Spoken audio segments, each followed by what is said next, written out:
ऐसी बहुत हैं पांडे साहब, उनके बारे में आपको सब डिटेल बताएंगे, कौन सी ब्रीड है, कैसे प्रबंधन हो रहा है। उसी विभाग में एक पोल्ट्री यूनिट है और वो पोल्ट्री यूनिट आपके 4-5 तरह की जो किस्में हैं, इसमें जो प्रचलित किस्में हैं बहुत अच्छी सभी किस्में हैं। उसके साथ में मछली पालन का तालाब है और छोटे स्केल पर है, लेकिन हम लोग उसको बड़े सफलतापूर्वक चला रहे हैं। उसके साथ में जो द्विवेदी साहब हैं वो आप 2 यूनिट यहाँ चल रही हैं। एग्रीकल्चर वेस्ट जो फार्म वेस्ट जो बचता है, चाहे वो डेयरी से रिलेटेड हो, चाहे वो फसल से संबंधित हो, उसका आप कैसे प्रबंधन करेंगे, क्योंकि जैविक खेती में उसका बड़ा महत्व है। फसलों की संख्या दिन प्रतिदिन घटती जा रही है और हमको अच्छे खाद नहीं मिल पा रहे हैं, तो जैविक खाद जरूरी है, जिसके कारण किसानों को दिक्कतें जा रही हैं। उत्तर प्रदेश शासन सरकार भी चिंतित है कि रासायनिकों के उपयोग को कैसे कम किया जाए। उससे संबंधित बहुत बड़ा प्रोजेक्ट यहाँ चल रहा है वर्मी कंपोस्ट का। द्विवेदी जी आपको बताएंगे और चतुर्वेदी जी भी आएंगे, क्योंकि साथ में गार्डेड मेथड जो मेथड है खाद बनाने के, एक गार्डेड मेथड है, एक वर्मी कंपोस्ट मेथड है, तो दोनों मेथड के बारे में आपको जानकारी देंगे। तीसरा महत्वपूर्ण इशू है खेती को लाभकारी धंधा कैसे बनाया जाए। उसमें 2-3 बिंदु हैं। एक तो पशुपालन के बगैर खेती संभव नहीं है। दूसरा उद्यान की बहुत बड़ा महत्वपूर्ण है। उद्यान की में इस विश्वविद्यालय में बड़े-बड़े पॉली हाउस बनाए हैं, उसका प्रबंधन कर रहे हैं। हम लोग चाहते हैं कि किसानों को अच्छी किस्म के पौधे मिले। मदर ऑर्चर्ड भी स्थापित किया गया है और बच्चे हमारे विद्यार्थी कैसे सीखें, क्योंकि एंटरप्रेन्योरशिप डेवलपमेंट में हॉर्टिकल्चर का बहुत बड़ा योगदान है। इंटीग्रेटेड फार्मिंग सिस्टम जिसमें आपको पोल्ट्री, डेयरी, फिशरी, हॉर्टिकल्चर ये सब कंपोनेंट्स हैं वो चल रहे हैं। उसके साथ में मशरूम कल्टीवेशन की एक छोटी सी यूनिट है, उसको अभी नहीं दिखा पाएंगे क्योंकि वो यूनिट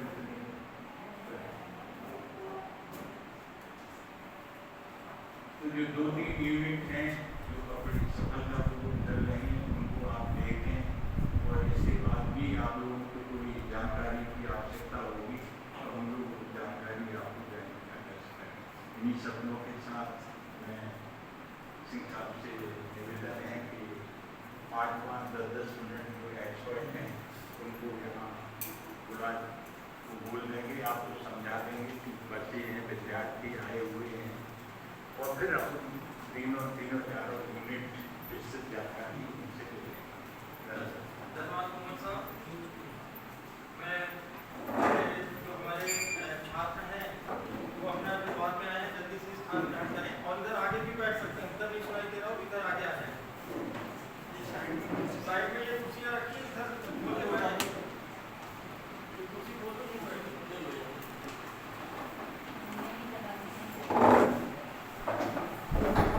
जल्दी से, और आवाज़ नहीं होनी चाहिए कुर्सी। मैं पहले तो अभी द्विवेदी साहब और पांडे साहब से परिचय हुआ है, चतुर्वेदी जी, तो पहले हम लोग अपना परिचय दे दें।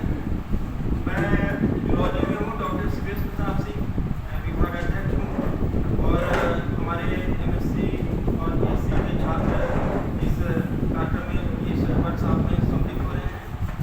डॉक्टर रश्मि सिंह हैं, बॉटनी में हेड ऑफ डिपार्टमेंट हैं। डॉक्टर JP गुप्ता जी हैं, ये भौतिक शास्त्र में हैं, हमारे यहाँ प्राध्यापक हैं। उसके बाद डॉक्टर राजेश गर्ग जी हैं, ये प्राध्यापक हैं वनस्पति शास्त्र में।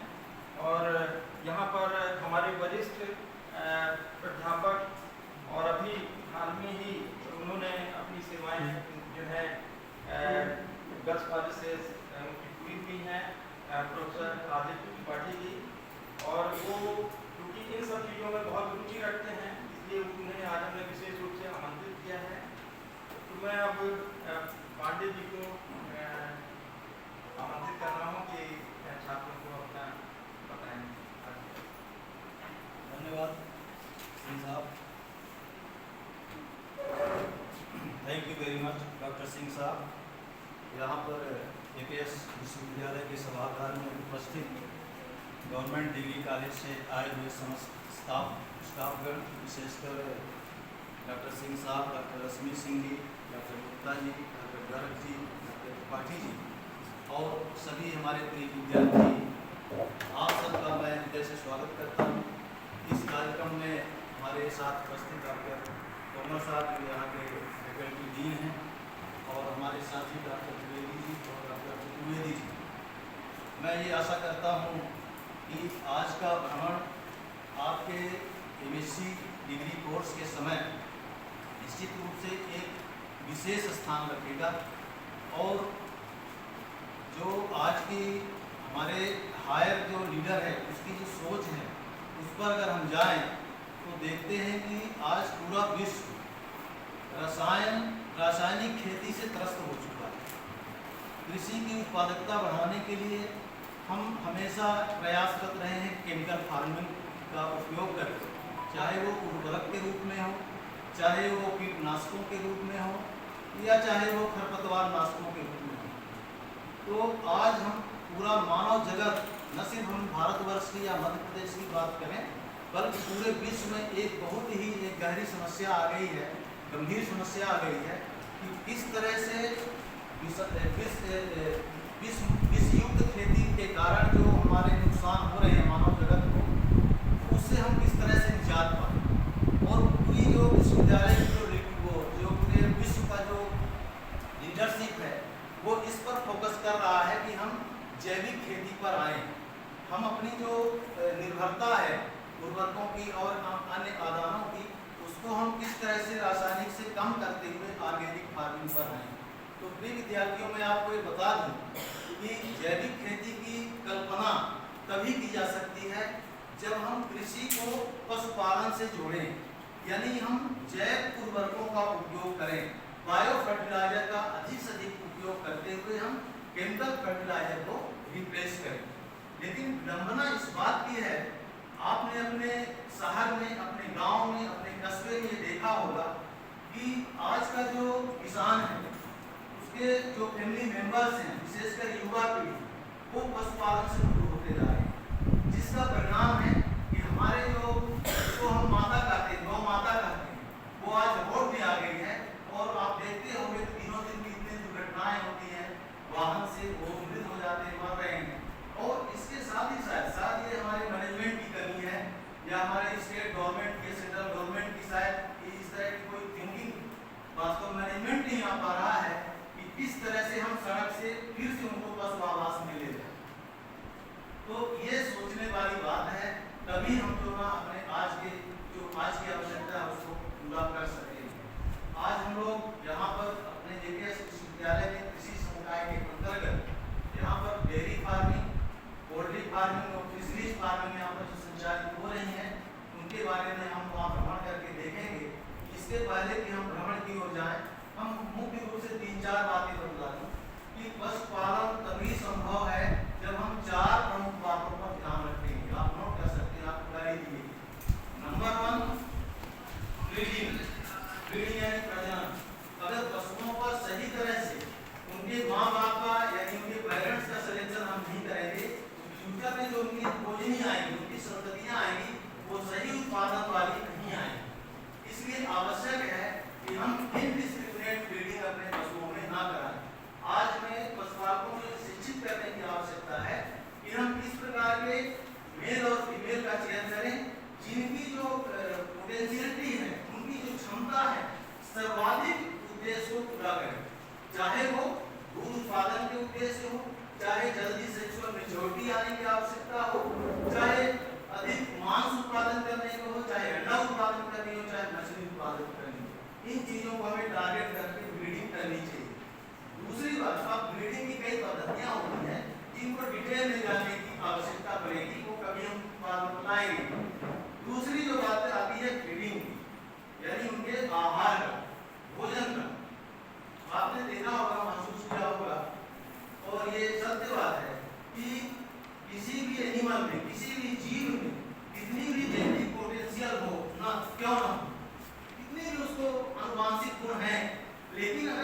सही environment in terms of feeding and other things अगर उसको नहीं मिलता है तो जीन अपनी क्षमता का एक्सप्रेशन नहीं कर पाएंगे।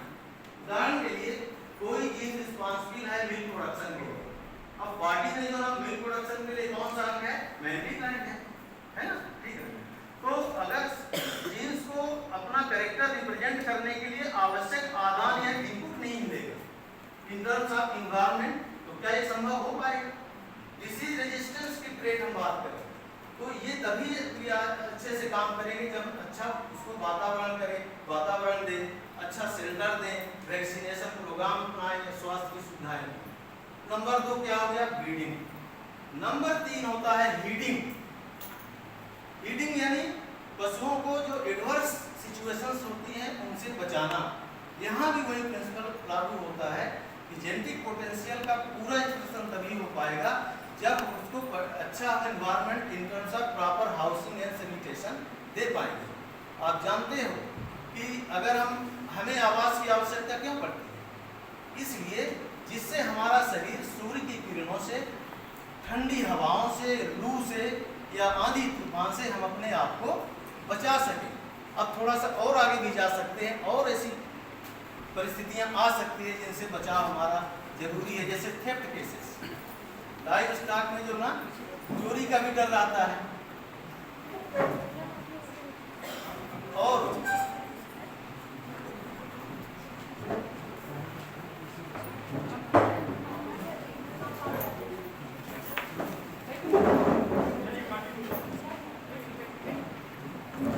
विद्यार्थियों, मैं तीसरे प्रिंसिपल्स की बात कर रहा था, हीडिंग की, जिसमें पशुओं को प्रॉपर हाउसिंग कंडीशंस प्रदान की जाती है जिससे एडवर्स कैलेमिटीज से उनको बचाया जा सके।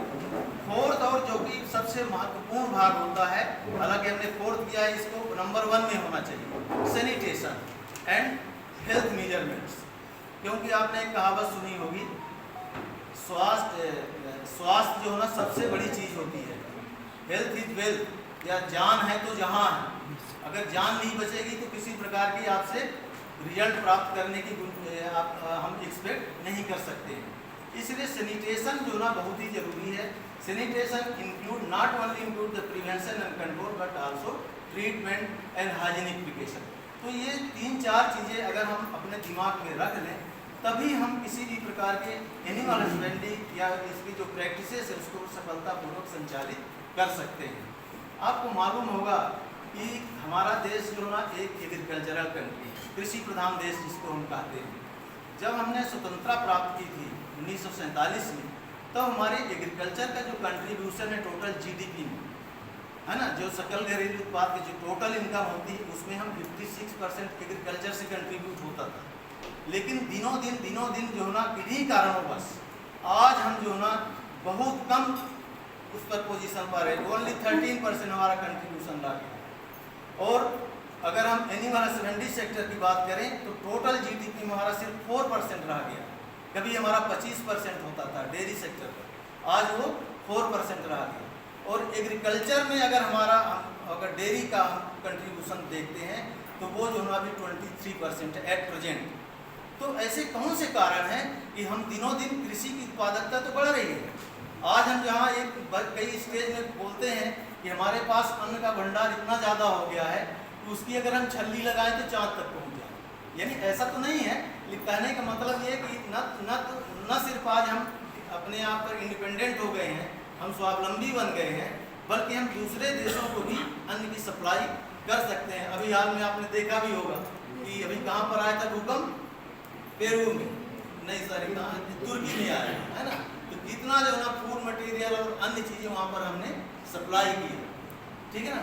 तो इस तरह से हम देखते हैं कि हमारी उत्पादकता तो बढ़ रही है, प्रोडक्टिविटी तो बढ़ रही है, लेकिन हमारा कंट्रीब्यूशन सकल घरेलू उत्पाद में कम क्यों हो रहा है? इस बात पर जो ना हमें चिंतन करने की आवश्यकता है। इसलिए हो रहा है कि हम नई टेक्नोलॉजी से अपने प्रोडक्शन तो बढ़ा रहे हैं, लेकिन जो एरिया ऑफ एक्रेज है, एग्रीकल्चर की जो भूमि है, लैंड है, जहाँ पर एक्चुअल फार्मिंग होती है, वो दिनों दिन विशेष उद्देश्य के लिए उसमें कमी होती जा रही है। आज हमें नेशनल हाईवे भी बनाना है ना, एयरपोर्ट भी बनाना है, अन्य चीज़ें बिल्डिंग बनानी है, फैक्ट्री बनानी है, बहुत सी चीज़ें हैं, रेलवे ट्रैक नए नए आने हैं। तो कहाँ पर बनेगा?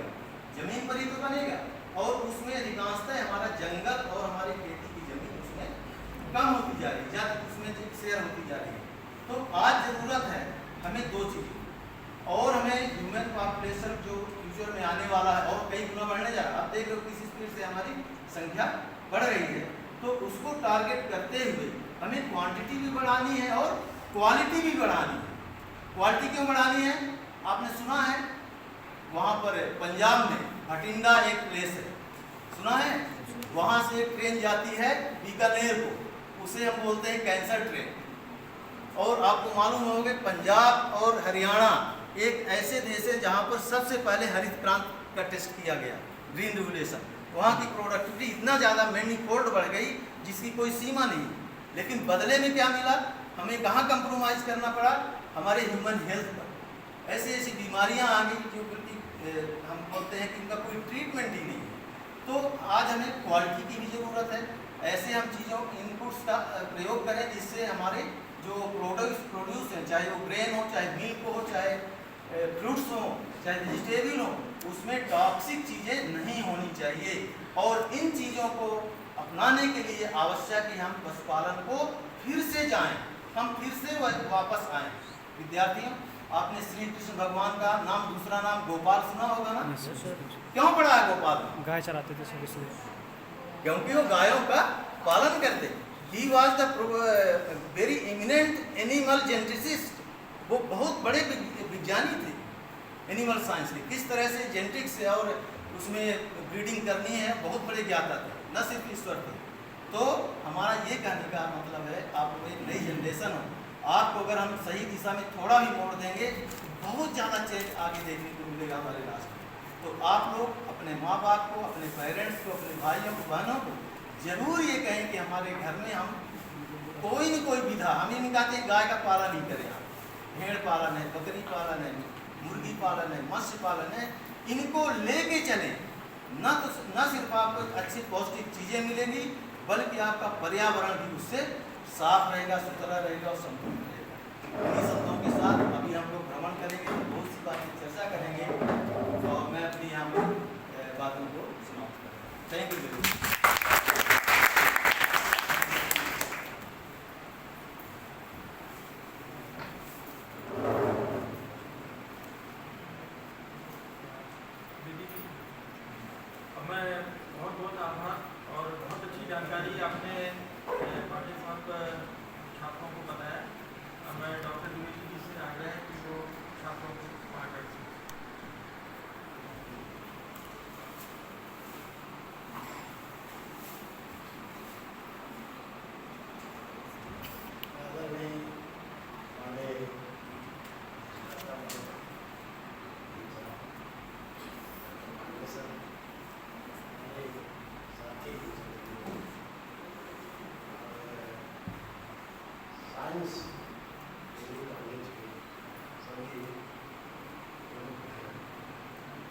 Teachers and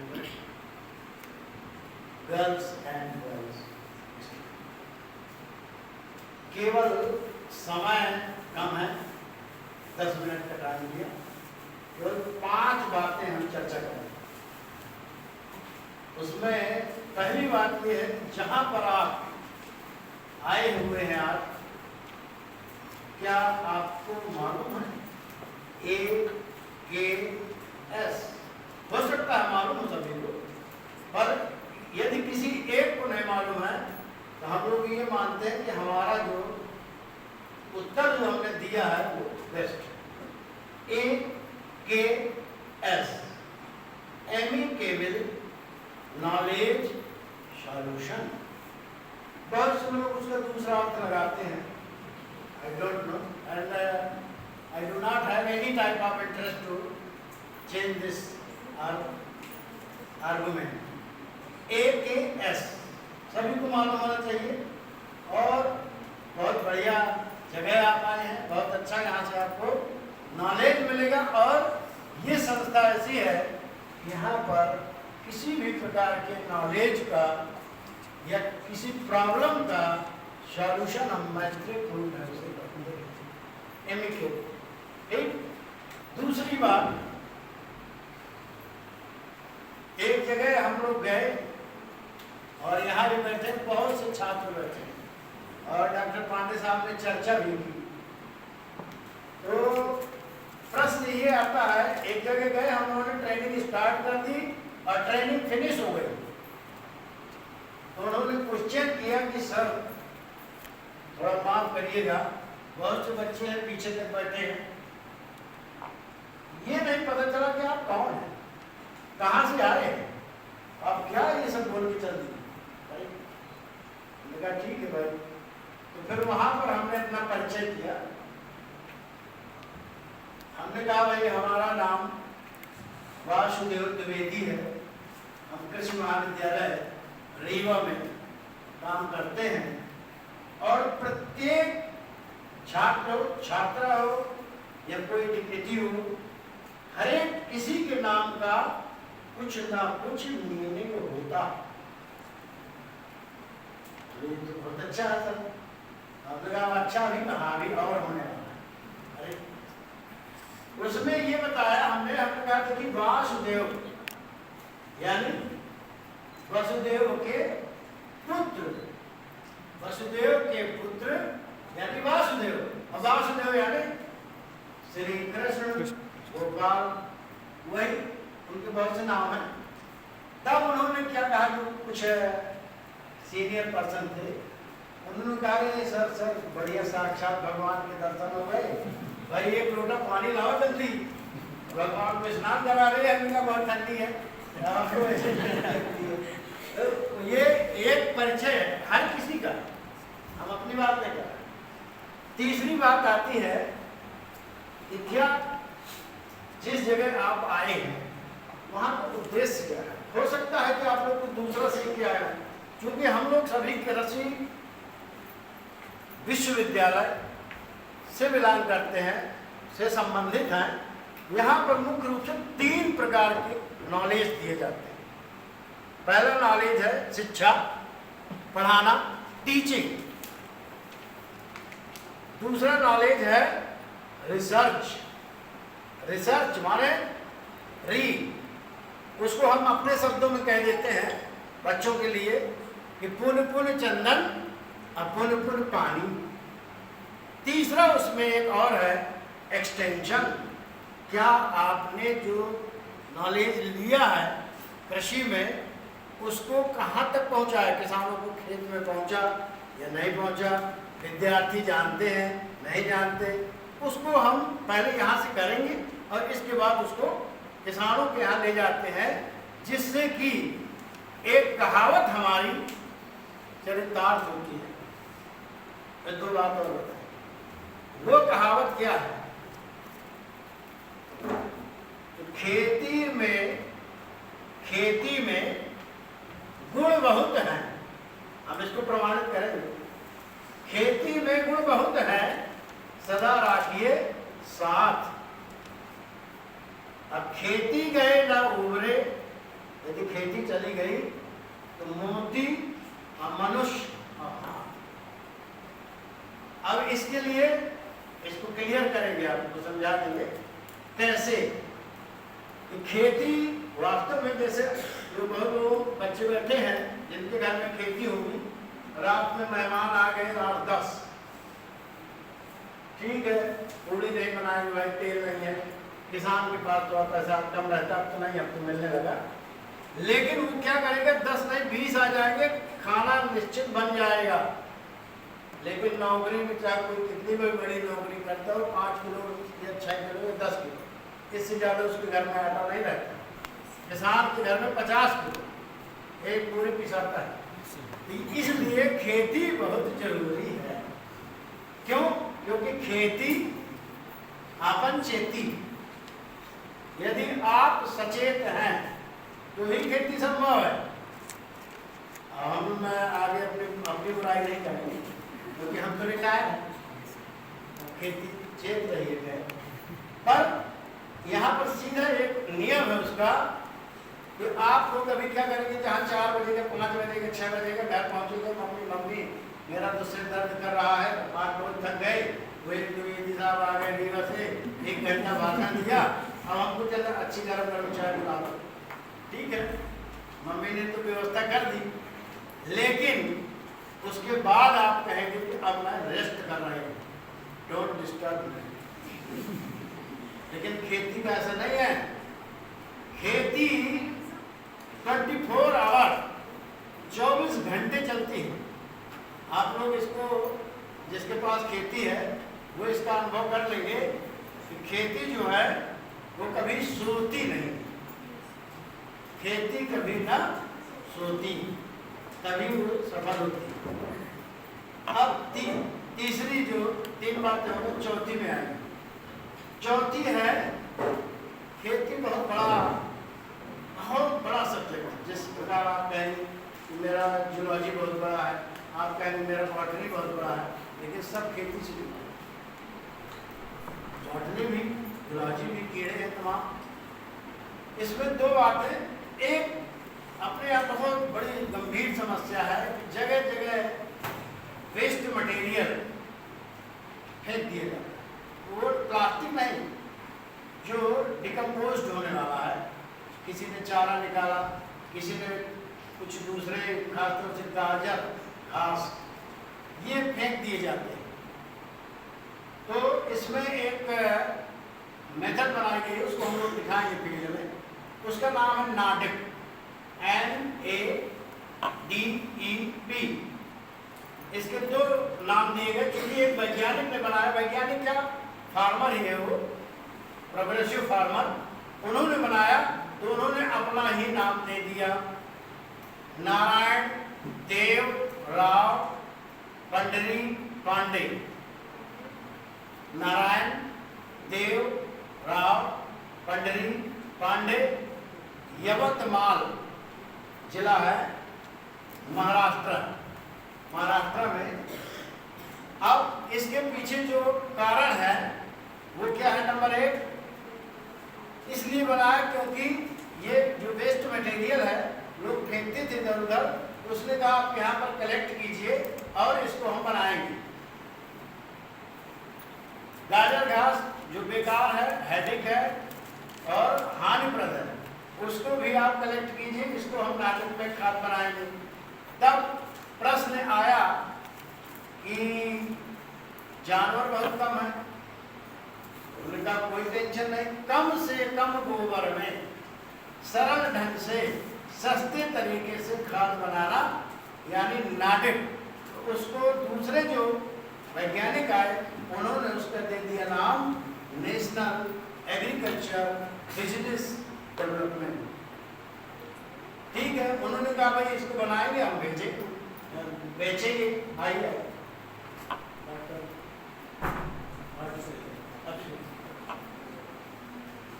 तो ये मेथड जो है बहुत चीप एंड बेस्ट, सस्ती विधि, और आप लोग अपने गांव में 4-4, 5-5 किसानों के जो या आपके माता पिता के जो समूह हैं वो बना करके एक नाटक टाका बना लें तो वो एक बहुत बड़ा आपके यहाँ अचीवमेंट हो जाएगा कि जो जगह जगह ये पड़ा हुआ कचरा एक हैबिट आ जाती है। आप लोगों को ध्यान नहीं होगा, बहुत पुराने समय की बात कीजिए, अपने देश में अन्न की बड़ी समस्या थी, विदेश से आता था। और जब हम लोग बच्चे थे तो उस समय जो पूर्वज थे वो अपने साड़ी में जो गिरा हुआ दाना है वो बांध लेते थे। परिणाम ये हुआ कि आज हमारा देश पूर्ण रूपेण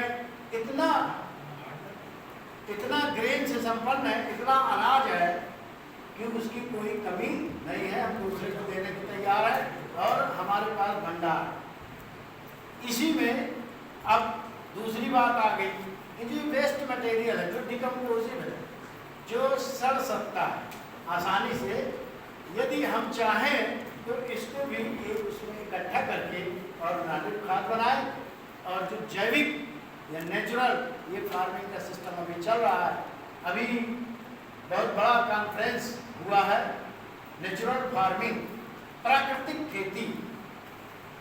ठीक है, नेचुरल फार्मिंग करना है, लेकिन अब लास्ट जो हमारा पॉइंट रहेगा वही रहेगा, केवल नेचुरल नहीं करना, नेचुरल करना है, पर उसकी एक LD50 वैल्यू होती है और उस वैल्यू को हम ध्यान में रखते हुए उसके स्तर से आगे न जाएं। तीसरी जो इसमें और एक पॉइंट रखा गया, यदि हम नेचुरल फार्मिंग करें तो व्हाई नॉट ऑर्गेनिक, ऑर्गेनिक कीजिए। ऑर्गेनिक फार्मिंग में डिफरेंट टाइप की, जैसे पिछले बहुत पहले समय था, हमारे किसान भाई क्या करते थे, आपके जो दादा वगैरह, पिताजी तो कम करेंगे, वो राख जो निकलती थी चूल्हे की, अब गैस आ गई, जो राख निकलती थी तो उसको एक जगह कलेक्ट करते और उसको लेकर के खेतों में डालते।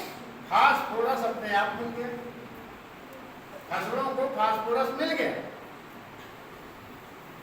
दूसरा,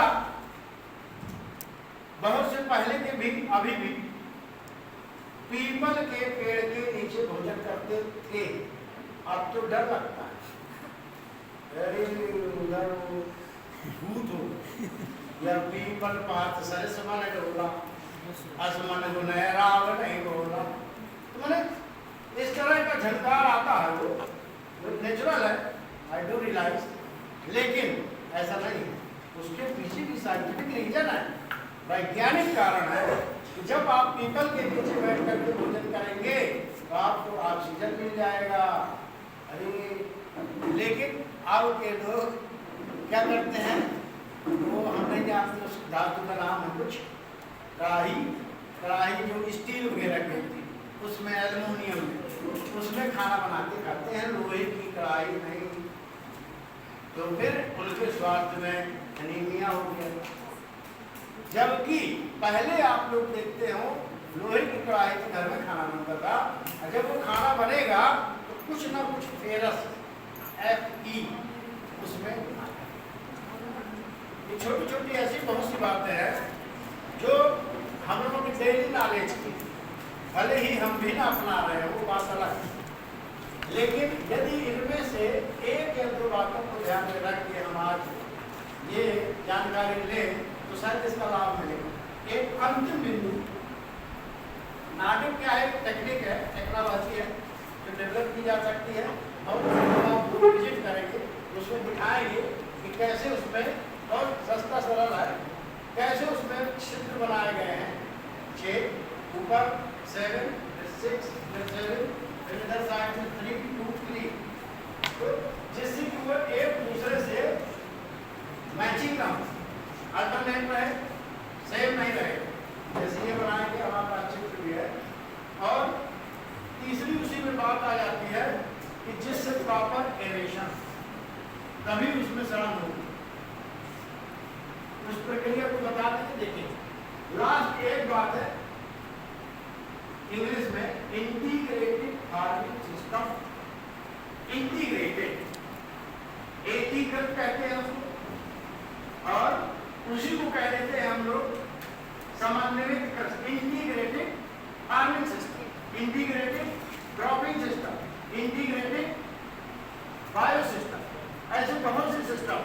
लेकिन हमको क्या, यदि किसानी की बात करें, खेती की, तो वास्तव में जो आज का समय है, uncertain rainfall, you know, uncertain, सभी लोग जानते हो, अनिश्चित, अनिश्चित मौसम में अनिश्चित वर्षा। दूसरा अनटाइम रेनफॉल, लेट रेनफॉल और अर्ली रेनफॉल, उसको हम लोगों के टर्म में कहते हैं onset of monsoon. If onset of monsoon is not in time, then that will happen. Your agriculture is totally depend on monsoon. इसलिए onset और recession जो शब्द यूज किए जाते हैं, मानसून जो है समय से आए तो बीच में भी सहयोग करते, मानसून बहुत बड़ा शब्द, तो हमारी खेती को कोई रोक नहीं सकते कि अच्छी हो, कुछ ना करें। बहुत से किसान भाई रहते हैं, किसान की खेती हमारे यहाँ किया, आप लोगों ने काम किया और सिंचाई का साधन नहीं है, बड़े प्रॉब्लम, सिंचाई की पेड़ सकते हैं। इंटीग्रेटेड में क्या करना है, हमको खेती भी करना है, खेती केवल एक फसल की नहीं, डिफरेंट गेहूं ग्राम भी हो, लैंडिन भी हो, जीट भी हो, दलहनी भी हो, तिलहनी भी हो, और साथ ही साथ कुछ हॉर्टिकल्चर भी प्राप्त हो, जैसे फल, दूध, सब्जियां हो स्वास्थ्य के लिए, और उसके साथ ही साथ डेयरी पालन, मुर्गी पालन भी हो, जैसा सबने बताया। तब फिर हमको एक और उसमें दूसरा लाभ मिलता है, वो ये है यदि किसी कारणवश हमारा कोई एक बिंदु फेल हो गया तो दूसरा बिंदु में हम पास हो जाएंगे। खेती में भी हम इंटर क्रॉपिंग करें, inter cropping, mixed cropping, mixed farming, तीनों अलग अलग। इंटर क्रॉपिंग क्या?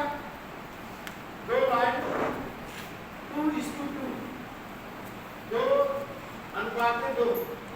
2 लाइन गेहूं और 2 लाइन उसके बीच में मस्टर्ड, बीज और मस्टर्ड, बहुत बढ़िया इंटर क्रॉपिंग है, उसके बड़े सिद्धांत। उसी मिक्स्ड में क्या करते हैं, बीज को मिलाया और तोड़ दिया। लेकिन मिक्स्ड के साथ जब हम मिक्स्ड फार्मिंग करते हैं तो वो एक अलग अंतर हो जाता है। मिक्स्ड फार्मिंग, मिक्स्ड क्रॉपिंग अलग है, मिक्स्ड फार्मिंग अलग। क्रॉपिंग माने जब फसलों के बीजों को मिला करके हम बो देंगे, that is called mixed cropping. लेकिन इस मिक्स्ड फार्मिंग क्या है, जब हम फसल के साथ साथ डेयरी भी करें या दूसरे धंधे भी करें, मुर्गी भी पाल लें या बकरी भी पाल लें या हमारे पास भैंस है वो पाल लें और हॉर्टिकल्चर का भी खेती करें, ये है हमारी मिक्स्ड फार्मिंग और इसको करना चाहिए। अब इसका यदि हमने इंटीग्रेशन कर दिया, इंटीग्रेशन माने उनका कोऑर्डिनेशन, समन्वयन, यदि 4 बच्चियां मिलकर के किसी प्रोजेक्ट को बनाएगी वो प्रोजेक्ट बेस्ट बनेगा। एक बच्ची बनाएगी तो उसका दिमाग दर्द करने लगेगा, तो 4 इकट्ठी हो जाती। इस प्रकार से सफलता के एक सूत्र है कि किसी भी काम को हम मजबूती के साथ नहीं कर सकते हैं जब हमारा आपस में इंटीग्रेशन हो, इंटीग्रेटेड फार्मिंग, इंटीग्रेट, जिसमें हमारी खेती के साथ साथ अन्य दूसरे भी सिस्टम हो। खेती में सबसे बड़ी जो समस्या प्रारंभ में आ रही थी, हमारे यहाँ खाद्यान्न की बहुत कमी, जनसंख्या डे बाई डे बढ़ रही, गेहूँ बिल्कुल नहीं थे, दाना, और हम लोग तो बहुत छोटे थे, नए मेहमान आ गए हैं तो ऐसा करो जरा देखो घर में गेहूँ का आटा है क्या, तो उसकी रोटी और पूड़ी बनाते हैं। और हम लोग क्या खाते थे, ज्वार की रोटी, जोंधरी या बाजरा, ये बहुत पहले की बात है। और गेहूँ कहाँ से आता था, अमेरिका, वो भी ड्यूरम, कठिया, अच्छी रोटी के नजदीक लाल लाल, लेकिन ठीक था। अभी क्या हुआ, अब सिस्टम उल्टा हो गया, इतना अधिक हमारे यहाँ प्रोडक्शन हो चुका है कि आज की डेट में गेहूं की रोटी खा करके भी सब लोग बीमार हो रहे हैं। और जमाना लौट के आ रहा है कि अब जो बड़े लोग हैं वो सब क्या खाएंगे, मक्के की रोटी, बाजरा की रोटी, और साथ ही साथ कुछ ऐसे कोदो, रागी, सामा, काकू, है ना, इनकी रोटी भी खा रहे हैं या दलिया वगैरह बना। ऐसा क्यों? अभी हम लोग चर्चा कर रहे थे ऑर्गेनिक फार्मिंग, थोड़ा सा बताएंगे। ऐसा इसलिए किसी भी चीज को लगातार यदि किया जाता है तो एक सीमा तक बढ़ते, इसके बाद हमें डिटोरिएशन, ये नेचर का सिद्धांत। इस और नेचर से यदि आपने छेड़छाड़ की या हमने की तो नेचर नहीं छोड़ने वाला किसी को, चाहे वो तुर्की हो या चाहे वो कोई दूसरा देश विदेश हम किसी का नाम देंगे। हमारा केवल यहाँ पर आपसे ये कहना है, बोलने का हमको बड़ा अभ्यास, हम बोलते रहे 5-6 बज जाए, अभी के नहीं, और एक नए टॉपिक आएगा इसलिए ज़्यादा समय नहीं देंगे आपका। केवल एक आज हमारा ये कहना है कि यदि आप कहीं पर आए और आपको ये लगा कि मैंने एक चीज पा ली, जैसे सिंचाई का नाम सुना है? फसलों में सिंचाई की जाती है। आपने फूल लगाया, उसकी सिंचाई की जाती है, ठीक है। बस ये लास्ट है, समझ नहीं लेते ज़्यादा, बच्चे घबरा रहे हैं। सिंचाई, इरिगेशन, आर्टिफिशियल माने किसी ऐसे तरीके से हम पानी दें जो भगवान ने बरसाया, वो तो नहीं बात, लेकिन वो हो गया वो अलग चीज है। वर्षा हो गई, हमारी फसलों का जीवन बदल गया। क्यों? क्योंकि उसमें जो 78.2% नाइट्रोजन हमारे वातावरण में है, वो पानी के साथ हमारी फसलों को मिल जाती है। नहीं है, जमीन खाली है, उसको मिल जाती है, और जमीन जो है वो प्रोडक्टिव हो जाती है, फर्टाइल हो जाती है। उसी प्रकार से केवल एक बात यहाँ पर सिंचाई के ऊपर है कि सिंचाई का आखिर कैसे उद्भव हुआ, कैसे विकास हुआ, और कहाँ से इसका जन्म हुआ। सिंचाई का एक वैज्ञानिक थे, O.W. इजराइलसन।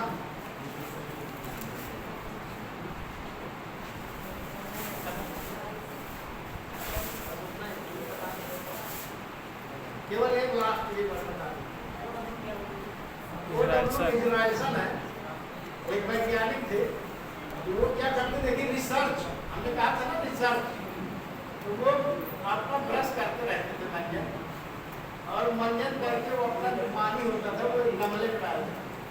एक दिन है जब वहाँ इजराइल में पानी बहुत कमी है, मंजन किया और पानी डाल दिया गमले में, सब अपना मंजन सब डालते। रिजल्ट ये हुआ कि उसका जो उसका गमले का प्लांट था वो अलग ढंग का था, और जो जिसमें नहीं डाला वो अलग ढंग का। उसने उसी समय उसका नाम दे दिया इरिगेशन। क्यों? क्योंकि वो वर्षे का नहीं था, आर्टिफिशियल था। इसलिए अब हम आपको खाना नहीं लेंगे ज़्यादा,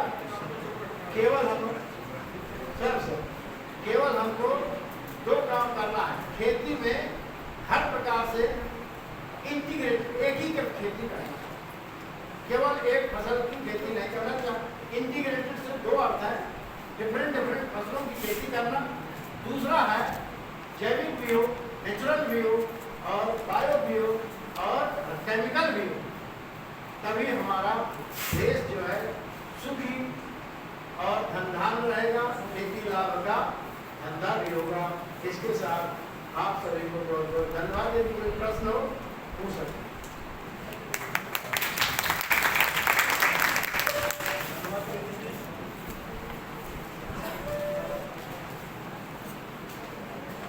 धन्यवाद गुरुजी जी, आपने बहुत अच्छी जानकारी हमारे बच्चों को बताया।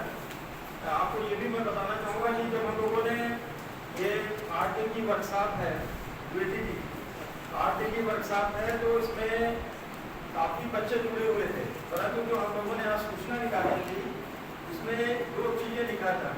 एक तो ये अनिवार्य नहीं है, क्योंकि अनिवार्य लिखते तो ये बच्चे ये सोचते कि ये किसी न किसी तरीके से हमारे असाइनमेंट से जुड़ा हुआ है। छात्रों की को कम करने के लिए, और वही छात्र जो कि सही में कुछ जानना चाहते हैं, इसलिए उस नोटिस में लिखा गया था कि ये वहाँ AKS यूनिवर्सिटी में आना अनिवार्य नहीं है। कि आप कहोगे हम कैसे जाएंगे, तो उसके लिए था कि अपने साधन से जाइए, कैसे वहाँ पे आपको नाश्ता मिलेगा या खाना मिलेगा, ये भी सब सारी चीज़ें क्लियर थी। तो ये जो छात्र हैं ये कुछ पाना चाहते हैं, अपने भविष्य को बनाना चाहते हैं, इसलिए वो आज ये इकट्ठा हुए। और जहाँ तक रिटायर्ड की बात है, तो रिटायर्ड के बाद शासकीय सेवा में लोग आते हैं तभी अपने को रिटायर्ड मान लेते हैं, और 4-5 महीने जब साल बचता है तभी वो सोचते हैं जब रिटायर्ड होने वाले हम क्या काम करो। और आप लोग का एक उदाहरण है जो कि और सबके लिए मॉडल है कि आप लोग इस उम्र में भी सेवानिवृत्ति के बाद भी पूरे यज्ञ क्या करेंगे जो आप लोग अपना दे रहे हैं।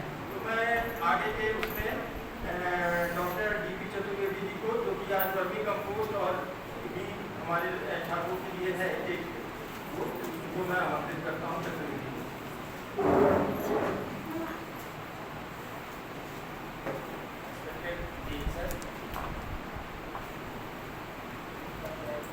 पांडे सर, मोदी सर और हमारे कॉलेज का से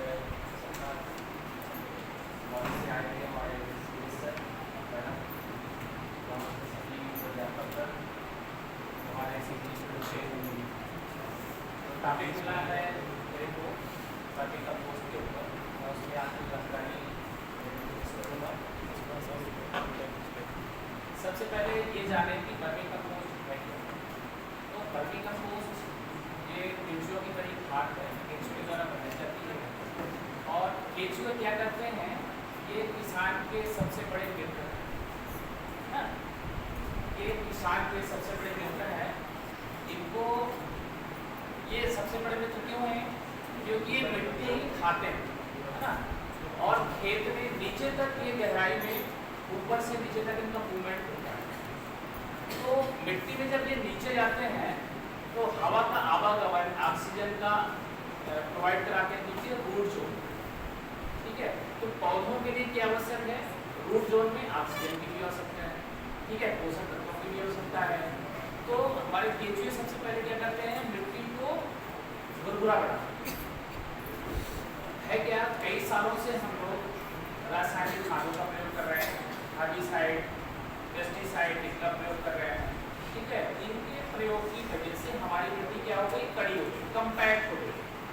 पहले मिट्टी हमारी मुलायम होती थी, लेकिन लगातार हम रासायनिक प्रयोगों के, रासायनिक खादों का प्रयोगों से हमारी मिट्टी क्या हो गई, कड़ी हो गई।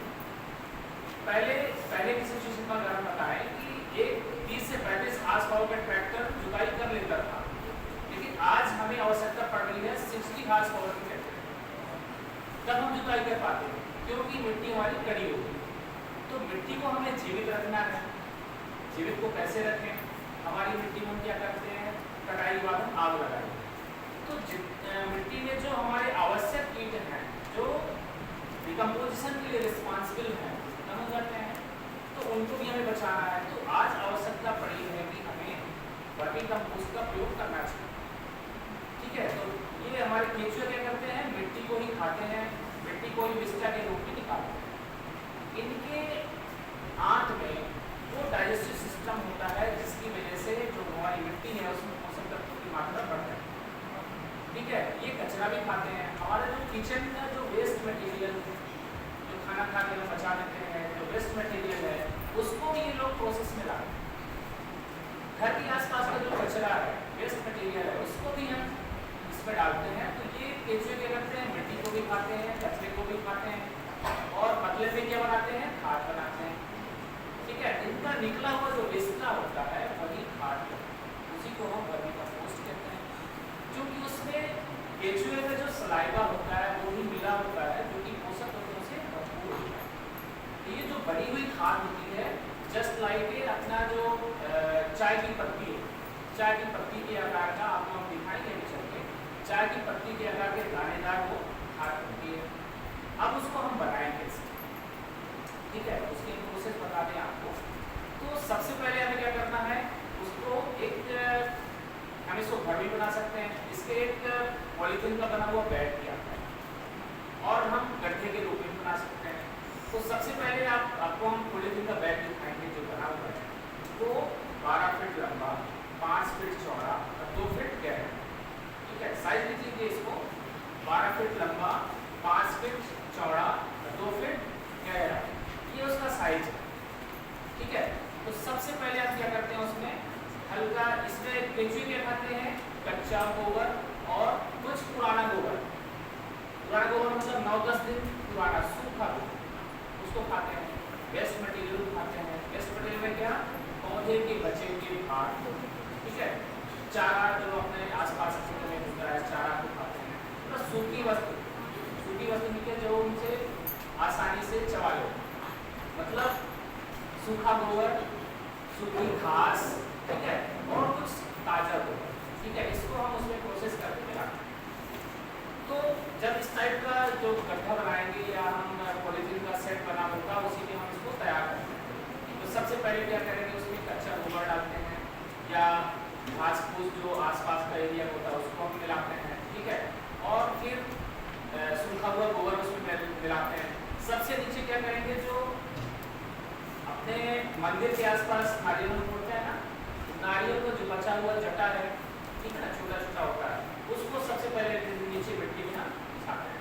इसके बाद फिर मिट्टी बिछाएंगे, ठीक है। इसके बाद फिर गोबर की खाद, गोबर डालेंगे, सूखा गोबर। फिर उसके बाद बचा हुआ कचरा है उसको डालते हैं। इस तरह से तय की तय उसको हम बनाते हैं, ठीक है। और सबसे ऊपर जो बचा हुआ भाग है वहाँ हम गोबर डालते हैं। इस तरह से जब हमारा ये टांका भर जाता है, इसके बाद हम उसमें केचुआ डालते हैं। केचुआ कौन सा? आइसिनिया फोर्टिडा। इसका नाम लिख लीजिए, आइसिनिया फोर्टिडा। आइसिनिया फोर्टिडा। इसकी क्वालिटी क्या होती है? ये बहुत एक्टिव होता है। अभी आपको दिखाएंगे, मतलब आप इसको जरा सा टच करेंगे तो बहुत तेजी से चलता है। और हमारे आसपास, खेत के आसपास जो केचुए होते हैं, बरसात का पानी होता है ना, बरसात जब होती है तो हमारे आंगन में केचुए निकलते हैं लंबे लंबे से, तो बहुत सुस्त होते हैं, उनकी ब्रीडिंग कैपेसिटी बहुत कम होती है। और आइसिनिया फोर्टिडा जो होता है, इसका ब्रीडिंग मतलब बच्चे जन्ना इसका बहुत फास्ट ग्रोइंग होती है, अंडे ज़्यादा रहते हैं, बच्चे ज़्यादा पैदा करते हैं, उनकी पॉपुलेशन जल्दी बढ़ती है। और अपने यहाँ के जो देसी केचुए होते हैं वो बहुत स्लो होते हैं। तो आइसिनिया फोर्टिडा क्वालिटी का होता है, उसमें उसको हम चूज करते हैं। जब हमारा टाका भर जाता है उसमें हम केचुए को डालते हैं, तो केचुए धीरे धीरे मटेरियल को खाते हुए वो नीचे तक चले जाते हैं। टेम्परेचर अगर उनको ऊपर का फेवरेट नहीं हुआ तो वो नीचे तक चले जाते हैं। अब टाके भरने के बाद हमें क्या करना है, उसमें मॉइस्चर करना है, मतलब नमी का होना बहुत जरूरी है, सूखा नहीं होना चाहिए। नमी हम उसमें डेली, उसमें पानी भरना नहीं है, मतलब इतना करना है कि वो गीला रहे, ठीक है। तो उसमें हमें डेली पानी देना है, जैसे गर्मी है, गर्मी के टाइम में पानी देना आवश्यक होता है। फिर केचुए क्या करते हैं, वो धीरे धीरे खा के उसको मटेरियल को, वही जो मटेरियल निकालते हैं वो खाद बनता है। इस तरह से 35 से 40 दिन में हमारा जो खाद है बन के तैयार है, ठीक है। 35 से 40 दिन में बन के तैयार हो गया। अब तैयार होने के बाद हम क्या करते हैं, उसको प्रोसेस करते हैं। प्रोसेस में क्या होता है, वो जो मिक्सअप है उसको हम छान लेते हैं।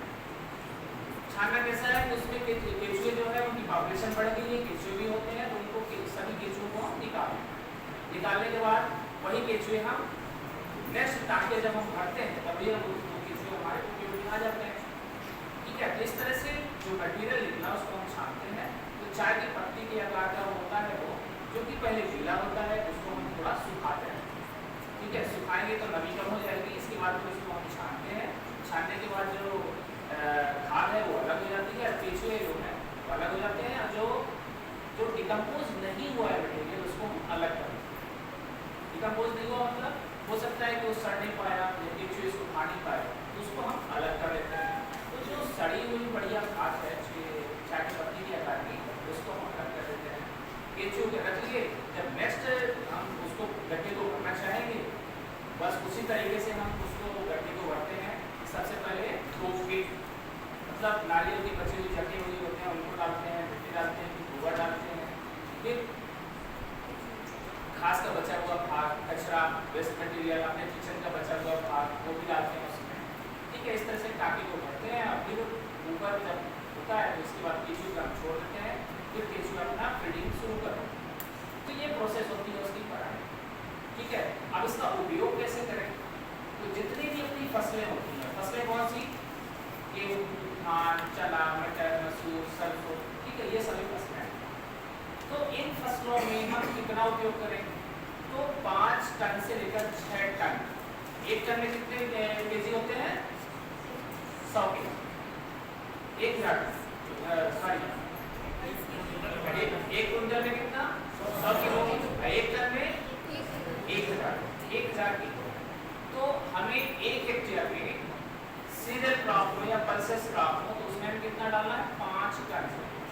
और जो हमारी फसलें वो होती हैं सब्जी वाली फसलें हैं, ठीक है, हॉर्टिकल्चर वाली क्रॉप है, तो उसमें 3 टन, ठीक है। ये रिकमेंडेशन है कि जितनी भी सीरियल फसलें हैं उनमें हम 5 टन डालते हैं 1 हेक्टेयर, और जो सब्जी वाली फसलें हैं और फल वाली फसलें हैं उसमें 3 टन 1 हेक्टेयर में। ठीक है, तो इनके डालने से क्या प्रभाव पड़ता है हमारी भूमि में? हमारी भूमि जो होती है वो मुलायम हो जाती है, एकदम मुलायम हो जाती है। तो हमारे पौधों की जो जड़ें होती हैं वो नीचे तक जाती है। अगर मिट्टी कड़ी होगी तो पौधों की जड़ें नीचे नहीं जा पाती हैं। तो इसको डालने से, वर्मी कंपोस्ट डालने से हमारी मिट्टी क्या हो गई? मुलायम हो गई। तो पौधों की जड़ें जो है, बीज को हमने बोया, उसके बाद जड़ें मूलांकुर और प्राकृतिक दोनों निकलते हैं। तो जो जड़ वाला भाग वो नीचे जाता है, तो जड़ बहुत आसानी से नीचे जाती है, फैलती हैं, डीप में जाएंगी, तो उनको पोषक तत्व मिलता है। ठीक है, तो पौधों का पैदावार अच्छी होती है और उसमें फूल और फल की मात्रा ज़्यादा होती है। तो जहाँ आपने वर्मी कंपोस्ट नहीं डाला है और जहाँ डाला है, आपने उसको आप खुद अंतर कर सकते हैं। देखेंगे कि जहाँ आपने वर्मी कंपोस्ट डाला है वहाँ के पौधे स्वस्थ होते हैं, उनकी फास्ट ग्रोइंग होती है, वही number of flower, number of फूल उसमें ज़्यादा होते हैं। इस तरह से पौधे हमारे हरे हो जाते हैं, ज़्यादा उनको उत्पादन होता है। और यही तो क्वालिटी हमें चाहिए कि हमारा पौधा स्वस्थ हो, उसको सभी पोषक तत्व मिले। तो आपको ये बताएं कि इसमें वर्मी कंपोस्ट में नाइट्रोजन, फास्फोरस, पोटास के अलावा कई सारे सूक्ष्म पोषक तत्व भी उसमें मौजूद होते हैं, जैसे calcium, phosphorus, magnesium, iron, zinc, ये भी उसमें होता है, जो कि ये कम मात्रा में होता है। ठीक है, और नाइट्रोजन, फास्फोरस, पोटास इसमें ज़्यादा होता है। ठीक है, तो इसमें पौधों के लिए आवश्यक जो तत्व होते हैं, 16 जो तत्व होते हैं ना, तो उन आवश्यक तत्वों में से मैक्सिमम तत्व उसमें अवेलेबल है। Nitrogen, phosphorus, potash, calcium, magnesium, sulphur, iron, cobalt, तो ये कुछ सूक्ष्म तत्व होते हैं जो कि इसमें वर्मी कंपोस्ट में अवेलेबल है। तो ये पौधों के लिए बहुत ही आवश्यक है। और जैविक खेती हम करते हैं तो उसके लिए तो सबसे पहला कंपोनेंट है कि इसको हम अपनी खेती में प्रयोग करें। तो जहाँ पे हम रासायनिक खादों का प्रयोग कर रहे थे, वहाँ अगर हम वर्मी कंपोस्ट का प्रयोग करें, जैसे सर बताया कि नाटक खाद का प्रयोग करें, उनका प्रयोग करें, तो ये जो हम रासायनिक खेती कर रहे थे उसका जो प्रभाव था, भूमि, हमारी भूमि जो है दूषित हो रही है। ठीक है, पॉल्यूशन बढ़ रहा है, water pollution, soil pollution, air pollution, तो उसको हम मिनिमाइज कर सकते हैं। तो इसके द्वारा हम क्वालिटी का प्रोड्यूस उत्पादन कर सकते हैं। भले आप उसको मैक्सिमम एरिया में मत करिए, लेकिन हमारा मान लीजिए अगर 4-5 एकड़ अगर खेत है तो कम से कम 1-2 एकड़ में हम इसको करके देखें, आपको जरूर फायदा मिलेगा, आपका उत्पादन मिलेगा और क्वालिटी प्रोड्यूस मिलेगा। क्वालिटी प्रोड्यूस मतलब आज आप खेती करिए, कोई भी सुगंधित आप धान लगाइए, ठीक है, उसकी सुगंध कुछ दिन तक खत्म हो। धनिया जब हम पहले बोते तो अभी तक उसकी सुगंध बनी रहती, लेकिन अब सुगंध वो नहीं लगती। तो आप कोशिश करिए, जैविक खेती करिए और उसके द्वारा उसका जो प्रोडक्ट है उसको आप खाएंगे तो आपको अलग ही संतुष्टि मिलेगी, आपको उसका अलग ही स्वाद मिलेगा। इस तरह से हमें वर्मी कंपोस्ट का प्रयोग बहुत करना जरूरी है। अभी आप पेपर चलेंगे तो आपको दिखाएंगे। ठीक है, इन्हीं शब्दों के साथ मैं मोबाइल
आज इस एक दिवसीय प्रशिक्षण कार्यक्रम में हमारे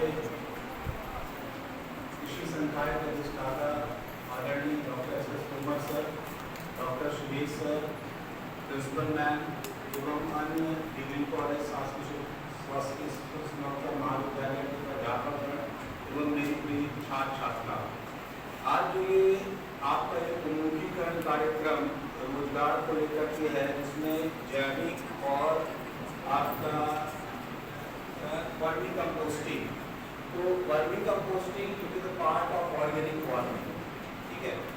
ये इसका एक भाग है, ये गतिविधि है।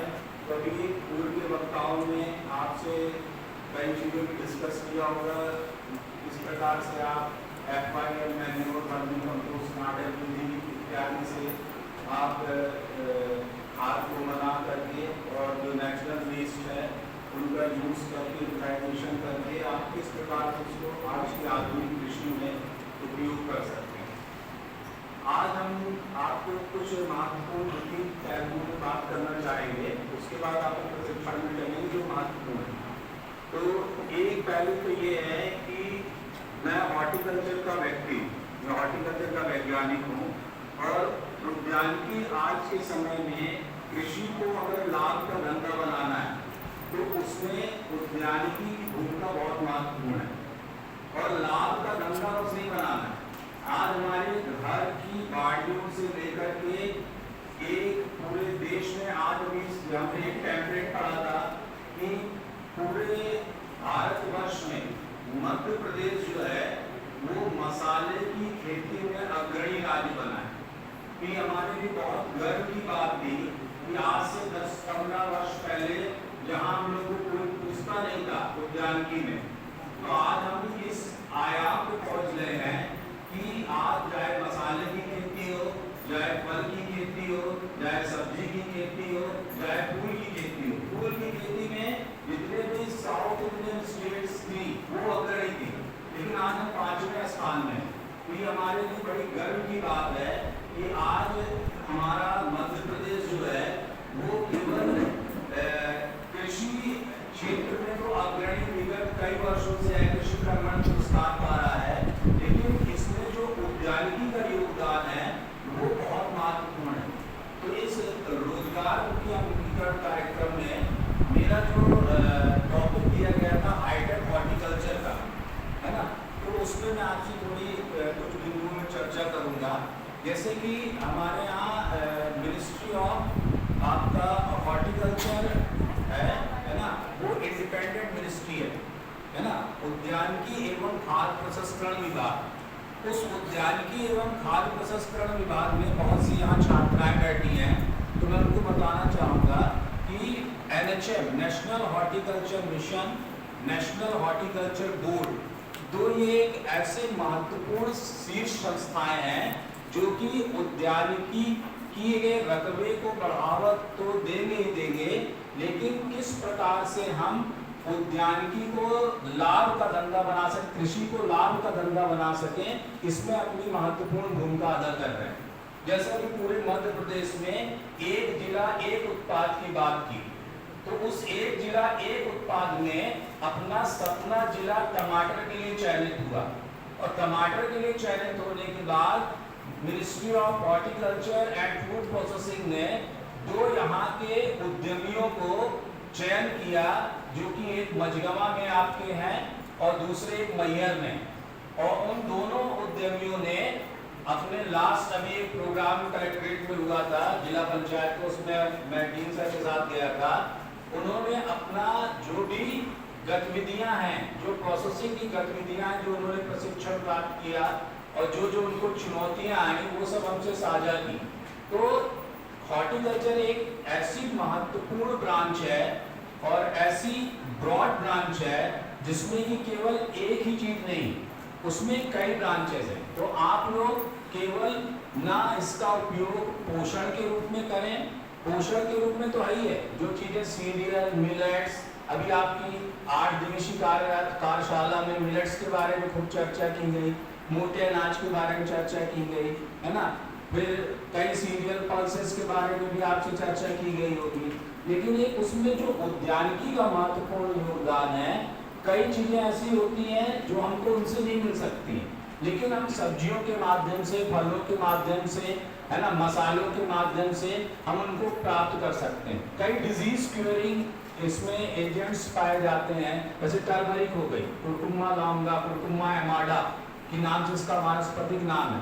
तो इसका दोनों में गुण है, एक आपका औषधि के रूप में भी है और दूसरा आपका इसका मसाले के रूप में भी है। अदरक हो गई, अदरक से सूंड बनती है तो उसका भी उपयोग है। तो इस तरह से देखा जाए वर्तमान परिदृश्य में उद्यानिकी जो है एक अपनी महत्वपूर्ण भूमिका निभा रही है ना। और अगर ये जैविक हो जाए तो इसमें जो भी हम अननेसेसरी फर्टिलाइजर या कह सकते हैं इनऑर्गेनिक फर्टिलाइजर्स का यूज करके जो उसमें रेसिडुअल इफेक्ट आता था, क्योंकि आज हम कितना भी किसान को अवेयर कर लें, यंगस्टर को अवेयर कर लें, लेकिन मेन मोटो हमारा रहता है maximum production per unit area, प्रति इकाई क्षेत्र से अधिकतम उत्पाद प्राप्त करना, ही हमारा मुख्य ध्येय, और उस उत्पाद का क्रय करके अधिकतम आमदनी कमाना। तो वो हमारे लिए एक प्रकार से हमारी उद्यमशीलता को सशक्त करता है, लेकिन जो स्वास्थ्य हमारा महत्वपूर्ण है उसको कहीं न कहीं खराब करता है। तो मेरा आप लोगों से केवल यही आह्वान है कि आप अपने घरों में, अपने घर की छतों में, जैसे रूफ गार्डनिंग का कॉन्सेप्ट है ना, किचन गार्डनिंग का कॉन्सेप्ट है ना, इस पर विस्तृत से हमको कभी आपके साथ मौका मिलेगा तो मैं इन सब चीजों में आपसे डिस्कस करूंगा।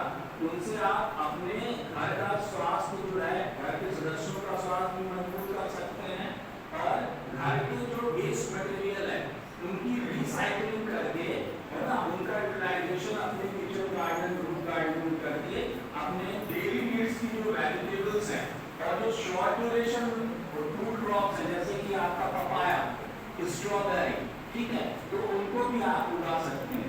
इन्हीं शब्दों के साथ मैं आपका धन्यवाद करता हूँ। Thank you. धन्यवाद अभिषेक जी। और अभी कल ही जो है लोगों ने बहुत ही अच्छा लेक्चर सुना था प्रोफेसर सुरेश सिंह जी से, रूफ गार्डन से, टेरेस गार्डन से, और वर्मी कंपोस्ट पर दिवाली की विद्यालय के कोर्स उत्पत्ति प्रोफेसर ओपी अग्रवाल साहब का।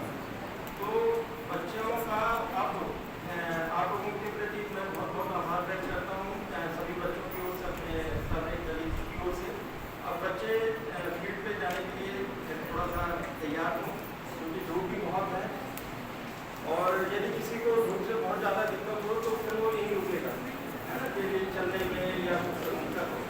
बाकी कंपोस्ट में तो यही है, पास में दोनों यही है। यदि किसी को कोई भी असुविधा हो तो कोई जबरदस्ती नहीं है, आराम से ही बैठेगा। मेरा ये निवेदन है, जैसे आप लोगों की संख्या जो है वो मुश्किल से 50-60 समझ में आ रही है, तो आप लोग एक ग्रुप बना लें, ठीक है। ग्रुप वाइज अगर जाएंगे तो आपको दिक्कत नहीं होगी। जैसे हमारी डेयरी इकाई और वर्मी कंपोस्ट इकाई अगल बगल है, फिर उधर उद्यानिकी इकाई और फिर आपका क्रॉप कैफेटेरिया है, तो एक ग्रुप बना लें और एक ग्रुप के साथ एक शिक्षक हो जाएगा, है ना।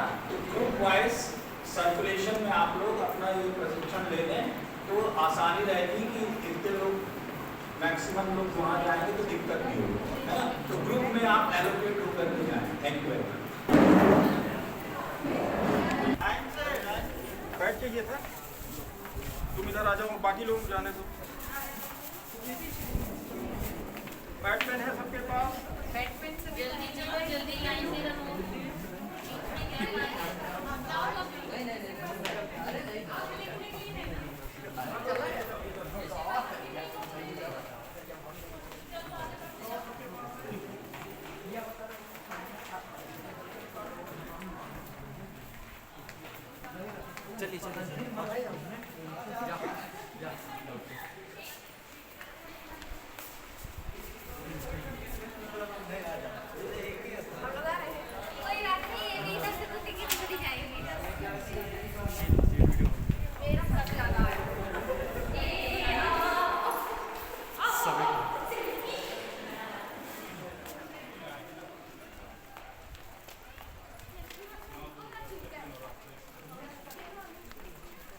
नहीं तो आने का मतलब ही क्या निकलेगा?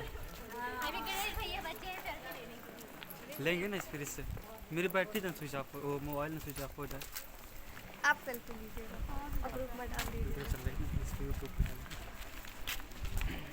ये बहुत ही ज़्यादा धूप है ना। सर जी बोले जिस तरह से टेंशन में अंदर बैठे। नहीं बस बहुत धूप सही आज नहीं मैं उधर से आई लगता है कि धूप नहीं चल। जय हो प्रभु। कुछ पाने के लगता है लिए कृष्ण जी को वो क्या बोलते हैं, भगवान को युग आ चुका है। कुछ पाने के लिए कुछ खोना पड़ता है। ए बस आ रहा है पहले वो कॉन्फ्रेंसिंग हो रहा है। ऐसे भी आ जाएं।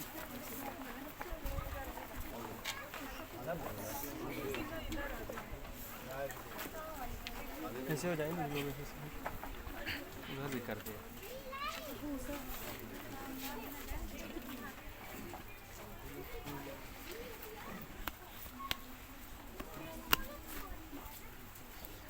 आप सबका AKS विश्वविद्यालय की शैक्षणिक डेयरी इकाई में स्वागत है। आपने बाहर देखा होगा लिखा होगा इंस्ट्रक्शनल डेयरी फार्म, जिसका मतलब ये होता है कि ये डेयरी प्रक्षेत्र छात्रों को पढ़ने के लिए, प्रशिक्षण के लिए है ना। थ्योरी क्लास में हम पढ़ेंगे थ्योरी चीज़ और प्रैक्टिकल यहाँ पर करेंगे, ठीक है ना। तो इस उद्देश्य से इस इकाई की स्थापना की गई है। इसी तरह से डेयरी हो गई, इस तरह से पोल्ट्री देखेंगे, फिशरीज देखेंगे। तो यहाँ पर किसी भी जब हम डेयरी क्षेत्र पर आते हैं तो हमने यहाँ पर एक बोर्ड यहाँ पर लगा दिया है। इसकी आप लोग अगर फ़ोटो लिए तो इसकी फ़ोटो भी ले सकते हैं। ये बोर्ड ये सूचित कर रहा है कि यहाँ किस नस्ल की गाय रखी गई है। तो आप देखोगे यहाँ पर 2 नस्लें लिखा हुआ है, ये साहीवाल लिखा हुआ है और ये गिर लिखा हुआ है, ठीक है। और ये कॉलम शो कर रहा है हर्ड स्ट्रेंथ, यानी कुल पशुओं की संख्या कितनी है यहाँ पर। यानी साहीवाल के 86 जानवर हैं और गिर के 21 जानवर हैं। इस तरह से टोटल 107 एनिमल्स यहाँ पर हैं। इस 107 में डिफरेंट काइंड एनिमल्स हैं, उम्र के हिसाब से और प्रोडक्शन के हिसाब से। उम्र के हिसाब से यानी एडल्ट एनिमल्स भी होंगे, कुछ यंग एनिमल्स होंगे और कुछ छोटे बच्चे होंगे, बछड़े बछड़िया जिसको हम काफ कहते हैं। तो इस तरह से अगर हम देखें, सेकंड कॉलम आ रहा है कि number of cows in milk. इन 86 जानवर में से सिर्फ 21 गाय दूध दे रही है, किस नस्ल की? साहीवाल नस्ल। इसी तरह से 21 गिर गायों में से सिर्फ 6 गायें दूध दे रही हैं, किस नस्ल की?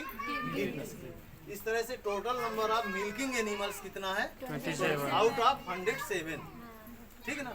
यानी कमाई कितने कर रहे हैं? 27 कमाई कर रहे हैं, यानी जो दूध दे रहे हैं। और पाल कितने रहे के कितने को पाल रहे हैं? More than 100। अपना भी मेंटेनेंस कर रहे हैं और बाकी के दूसरों का भी कर रहे हैं। फिर नेक्स्ट आते हैं per day milk production. Sahiwal से हमें 160 लीटर प्रतिदिन दूध मिल रहा है और गिर से 30 लीटर, टोटल 190 के लगभग दूध। कभी कभी ये 4-5 लीटर इधर उधर प्लस माइनस भी हो सकता है। इट मेरे रीच अप टू 200 आल्सो, 180 भी हो सकता है, 85 भी हो सकता है। ये किसी एक दिन का ये डाटा है। इसके बाद हम आते हैं weight average. What is weight average? Weight average देखिए यहाँ 8.1 है, 4.1 है और 6.1 है। तो जो साहीवाल गाय वेट एवरेज कैसे निकालते हैं? Total milk production on a particular day divided by cows in milk. 160 में 21 का भाग दे दें तो ये 8.1 आता है। नॉर्मली जो स्टैंडर्ड है वेट एवरेज, यानी दूध देने वाले का औसत उत्पादन, कितनी गाय दूध दे रही है? 21। इनका औसत उत्पादन 8.1 है। जिसका अर्थ हुआ कोई गाय 15 लीटर भी दे रही है, कोई गाय 4 लीटर भी दे रही है, तब तो ये औसत आया।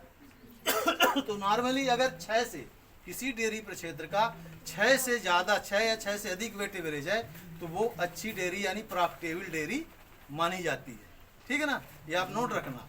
6 और एबव अगर वेट एवरेज है तो अच्छी कंडीशन में डेयरी मानी जाएगी। इसी तरह से गिर गाय में देखो तो ये कितना है? 4.1। कैसे आया 4.1? 30 में 6 का भाग दे दिया, ठीक है ना। और इसका जो है ना एवरेज हो गया, यानी साहीवाल और गिर दोनों के मिला कितना होगा? 6.1।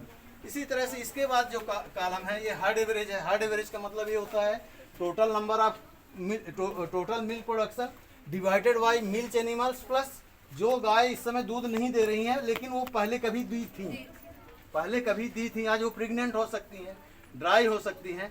तो उन दोनों की संख्या को जोड़ करके दूध में भाग देने से जो फिगर आती है वो हार्ड एवरेज कहलाती है, ठीक है ना। इसके बाद ये जो है ना ये इन्फॉर्मेशन दे रहा है number of dry and pregnant cows breed wise, फिर नंबर ऑफ हीवर्स एबव 1 ईयर, 1 साल से ऊपर की बछिया जिनने दूध पीना बंद कर दिया है, यानी ग्रोइंग स्टेज में, उनको हम हीफर कहते हैं, उनकी संख्या ये बता रहे हैं, ठीक है ना। टोटल 22, 19 + 3, ठीक है। इसके बाद number of young mails above 1 year, ऐसे नर बछड़े जिनकी उम्र 1 साल से ऊपर है और उन्हें दूध पीना बंद कर दिया है, उनकी संख्या 7, ठीक है ना, टोटल से। इसके बाद number of suckling calf, suckling calf का मतलब ये हुआ what is suckling, suckling calf यानी ऐसे यंग वंस, ऐसे छोटे बच्चे जो दूध पी रहे हैं, माँ का दूध पी रहे हो अपनी, ऐसे सकलिंग काफ कहलाते हैं। इसमें फीमेल की संख्या ये है और मेल की संख्या ये है, अलग अलग ब्रीड वाइज, ठीक है ना। इसकी आप शॉट ले लोगे अपने फोटो उसमें मोबाइल से, तो इसी तरह से ब्रीडिंग बुल यानी प्रजनक साल, ठीक है ना, जो गाय हीट में आती है, मद में आती है, उनकी सर्विस के लिए कितने हम बुल रखे हुए हैं, ये इन्फॉर्मेशन देता है। इस तरह से आपको प्राथमिक जानकारी इस डेयरी के बारे में है। अब हम जो हमने वहाँ पर बताया था सेमिनार हॉल में कि 4 सिद्धांत होते हैं, कौन कौन से, ब्रीडिंग, फीडिंग, फीडिंग और सैनिटेशन, ठीक है ना। तो ब्रीडिंग के लिए हम क्या करना चाहिए, ब्रीडिंग की 2 पद्धतियाँ होती हैं, एक तो नेचुरल, दूसरा आर्टिफिशियल, है ना। नेचुरल पद्धति में हम ब्रीडिंग बुल से सर्विस कराते हैं, ठीक है ना, सेलेक्टेड बुल से, ये बहुत जरूरी है। प्रोजेनी टेस्टेड बुल्स का उपयोग किया जाता है, यानी ऐसा बुल जिसका संतान की परीक्षण हो चुकी है, यानी उसके ग्रैंडफादर की एग्जामिनेशन हो चुका है, यानी इसकी डॉटर जो ना या इसकी ग्रैंड डॉटर इतनी दूध दी थी जो कि हार्ड एवरेज से ज़्यादा है, उसी को जो है ना ब्रीडिंग बुल उसके मेल को बनाएंगे, ठीक है ना। फिर दूसरी होती है आर्टिफिशियल यानी कृत्रिम गर्भाधान, उसमें सांड पालने की ज़रूरत हमें हर डेयरी में ज़रूरत नहीं है। हम फ्रोजन सीमेन लेंगे, हिमीकृत वीर्य लेंगे और गाय जब हीट में आएगी तो उसको कृत्रिम रूप से उसके जेनाइटल ट्रैक्ट में, ठीक है ना, रिप्रोडक्टिव ट्रैक्ट में सीमेन को डिपॉजिट कर देंगे। There is no need of bull in that particular dairy, ठीक है ना, हम कहीं और से उसको लाएंगे, खरीद के लाएंगे। तो 2 पद्धतियाँ हो गई, कौन सी, फिर इसके बाद मेथड ऑफ ब्रीडिंग होती है, वो होती हैं 2, वो भी होती हैं, एक तो इन ब्रीडिंग और दूसरी आउट ब्रीडिंग, अंतः प्रजनन और बहि प्रजनन, आपने शायद पढ़ा हो, ठीक है ना। तो अंतः प्रजनन के लाभ क्या होते हैं और उसके नुकसान क्या होते हैं, ये भी आपको मालूम होगा। मोटे तौर पर अंतः प्रजनन का लाभ ये होता है कि किसी विशेष नस्ल के जो अच्छे गुण होते हैं उनको हम मेंटेन रखते हैं अपने हर्ड में, लेकिन अंतः प्रजनन के बहुत से जो उदाहरण होते हैं क्लोज ब्रीडिंग, उसमें क्या होता है कि जो फादर और डॉटर के बीच में जो मीटिंग होती है, ठीक है ना, या प्रजनन होता है, ये एक सबसे बड़ा अच्छा उदाहरण है इन ब्रीडिंग का, लेकिन इसके फायदे कम और नुकसान ज़्यादा होते हैं, ठीक है ना। इसमें क्या होता है कि जो छुपे हुए दुर्गुण होते हैं, रिसेसिव जीन और डोमिनेंट जीन आपने पढ़ा होगा, है ना, तो रिसेसिव जीन्स इसमें कभी कभी बाहर आ जाते हैं और रिसेसिव जीन प्राय वही होते हैं जो कि अनडिजायर्ड होते हैं। उदाहरण के लिए मैं बता दूं, रिसेसिव जीन के एक उदाहरण है कि जो डिफॉर्मिटी होती है, बहुत सी जो ना विकलांगता होती है, विकलांग आपने देखा होगा, किसी का क्लेफ्ट होता है, होंठ कटा होता है, किसी का पैर, किसी का हार्ट जो है ना में छेद हो जाता है, ऐसा सुना होगा ना। इस तरह से बहुत से दुर्गुण इनमें भी होते हैं, तो इसलिए हमें इन ब्रीडिंग इनमें एवॉइड करना चाहिए। इसके लिए ज़रूरी है कि हर 4-5 साल के बाद इनका जो ब्रीडिंग बुल है उसको चेंज कर देना चाहिए, दूसरी फैमिली का लाना चाहिए, इससे रिलेटेड 6 जनरेशन तक का ना हो। और आउट ब्रीडिंग में हम उस परिवार से रिलेटेड ना हो, उसमें जो ना ब्रीड टू ब्रीड भी होता है, स्पीसीज टू स्पीसीज, उसके बहुत से उदाहरण हैं। तो ये मोटे मोटे तौर पर ब्रीडिंग के बारे में। इसके बाद फीडिंग के बारे में, फीडिंग के बारे में ये जरूरी आपको जानना होती है कि जो दूध देने वाले जानवर हैं उनके आहार में 2 चीज़ों की बहुत उपयोगिता होती है, एक तो प्रोटीन की और दूसरी खनिज तत्वों की, मिनरल्स की, ठीक है ना।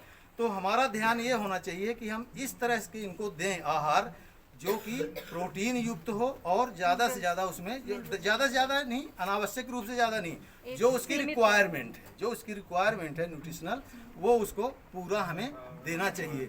लेकिन इसके पहले हमें ये देखना चाहिए कि इन चीज़ों की पूर्ति करने के लिए हम आहार को महंगा ना बना दें, क्योंकि किसी भी डेयरी फार्म में तभी प्रॉफिटेबल होगा जब उसके आहार में हम कमी लाएं। ये देखा गया है कि 60 to 70% जो खर्च होता है डेयरी क्षेत्र में वो उसके आहार में होता है। तो इसमें किसी प्रकार की अगर हम कमी लाते हैं वही हमारा फायदा होगा, ठीक ना। तो जो गाय होती हैं, भैंस होती है, भेड़ और बकरियां होती हैं, जितने भी पशु जो जुगाली करते हैं, जुगाली कर आपको मालूम है ना, चबाते हैं ना, पहले खा लेते हैं फिर च्यू करते हैं बाद में आराम से बैठ के। तो जुगाली करने वाले पशुओं का जो प्राकृतिक आहार है, जो नेचर ने बनाया है, ईश्वर प्रदत्त जो आहार है वो है हरा चारा, अच्छी किस्म का चारा। संसार में यही एकमात्र जीव है जो सेल्यूलोज का पाचन कर सकते हैं। हम और आप नहीं कर सकते, हम ये बरसीम नहीं खा सकते, लेकिन गाय का ये फ्री भोजन है, ठीक है ना। तो क्वालिटी रहा, बरसीम में देखो कितनी % प्रोटीन होती है, 25 to 30% है ना, फ्रेश वेट के आधार पर, ठीक है ना। तो प्रोटीन और मिनरल्स की इसमें भरपूर मात्रा होती है, विटामिन होती है। तो इसके लिए हमें क्या करना चाहिए कि अगर एक किसान है, उसके पास 10 एकड़ ज़मीन है तो और 5 गाय भैंस रखे हुए हैं, ठीक है ना, तो उसको हम ये सलाह दें कम से कम 1 एकड़ में तुम चारा हुआ सीजन के अनुसार, है ना। ठंड वाली चारा अलग होती है, उसकी अलग होती है। तो ऐसा कर लेगा अगर वो, तो जो बाजार की जो उसकी निर्भरता है, खली चूनी चोकर जो भी लेता है, वो उस पर कमी आ जाएगी, कम खरीदेगा, ये ज़्यादा खिलाएगा तो उसमें कमी आएगी। तो इस तरह से एक मोटा फार्मूला ये है, आप लोगों को याद रखना। कोई पूछता है कि कितना दाना दें, तो राशन 2 प्रकार का होता है, एक मेंटेनेंस राशन और एक प्रोडक्शन राशन। रख रखाव के लिए, रख रखाव में क्या होता है, चलना फिरना, एक्टिविटी, दौड़ना घूमना, सांस लेना, ब्लड सर्कुलेशन, यूरिनेशन करना, डिफिकेशन, फिजियोलॉजी है ये, ठीक है ना। ये तो मेंटेनेंस के लिए होता है, तो मेंटेनेंस राशन। और दूसरा प्रोडक्शन राशन। प्रोडक्शन राशन क्या होता है, दूध देना, कोई जानवर दूध दे रहा है तो दूध देगी, वो प्रोडक्शन कहलाएगा। बैल अगर खेत में काम कर रहा है तो उसका वो प्रोडक्शन हो गया, वर्क, ठीक है ना। कोई यंग है वो ग्रो कर रहा है, डेवलप कर रहा है, तो वो ग्रोथ राशन हो गया, ठीक है ना। तो प्रोडक्शन राशन कितना होना चाहिए, एक गाय जो दूध दे रही है 2.5 किलो दूध पर 1 किलो उसको दाना देना चाहिए।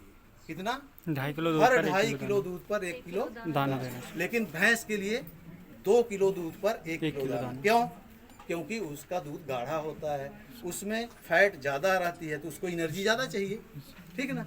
तो ये आपको मोटा मोटा ध्यान रखना है। और मैं अब आप तीसरी चीज़ क्या थी, हीडिंग, है ना। तो आपको छाया में अच्छा लग रहा है ना, और उधर चले जाएं तो अच्छा नहीं लग रहा है ना। आपकी रिस्पिरेशन रेट बढ़ जाएगा, हार्ट रेट बढ़ जाएगा, पल्स रेट बढ़ जाएगा, पसीना चलने लगेगा, है ना। तो इसी तरह से वो भी जीवधारी हैं, उनको भी अच्छा आवाज़ चाहिए। आप देखोगे यहाँ पर कम से कम 35 पंखे लगे हुए हैं, है ना, 35 फैंस। इनको नीचे बिछाने के लिए काऊ मैट लगा हुआ, गद्दा, जैसे आप सोते हो ना गद्दे में, इससे इनका भी लगा हुआ है, देखो अंदर से, ठीक है ना। रिज वेंटिलेटर लगे हुए हैं, छत में देखो चल रहा है, जो होता है ना गोदाम वगैरह में गर्म हुआ और नेचुरल लाइट आती है, दिन में लाइट जलाने की जरूरत नहीं है ना। तो इस तरह से हम यहाँ पर व्यवस्था करते हैं।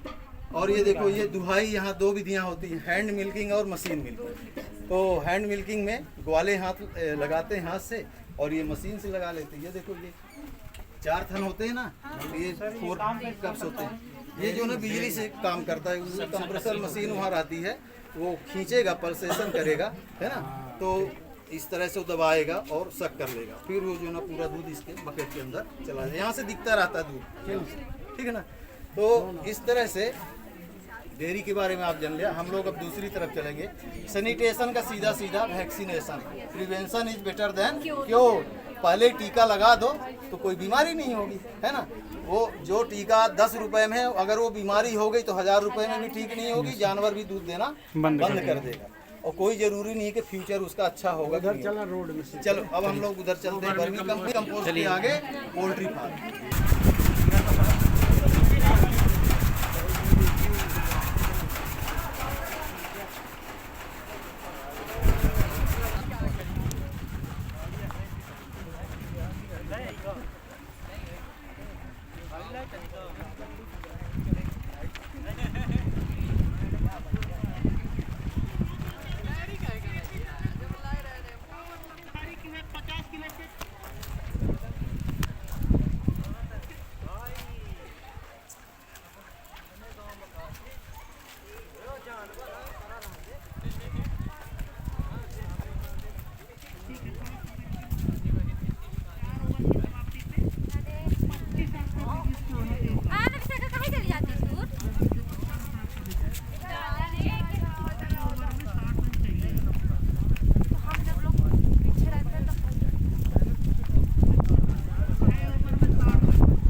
तरह से भरते हैं पहले आप ये जानिए।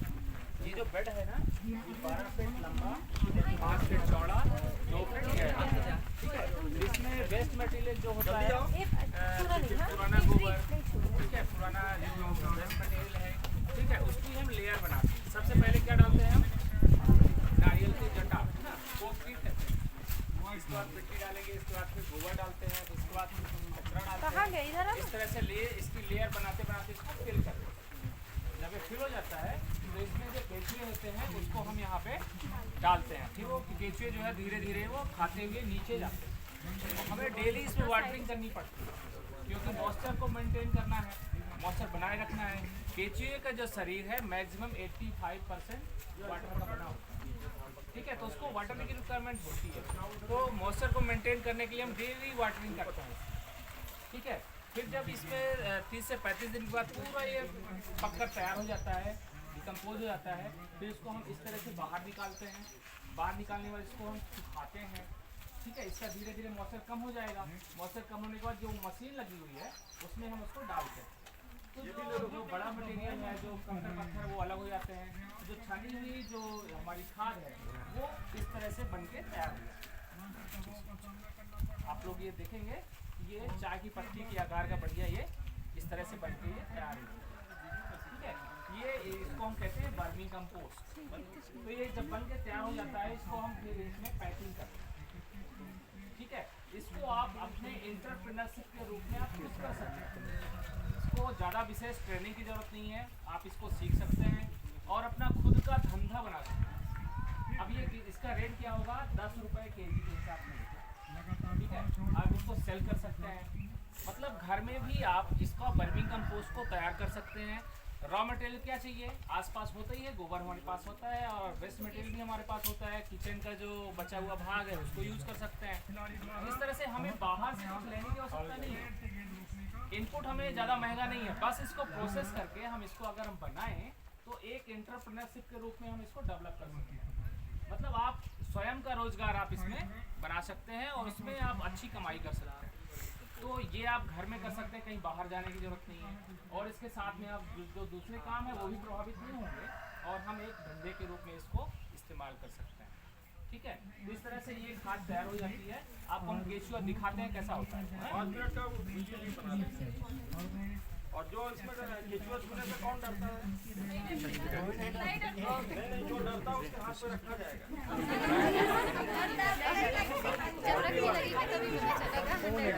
ट्रेनिंग है ना, ट्रेनिंग लो।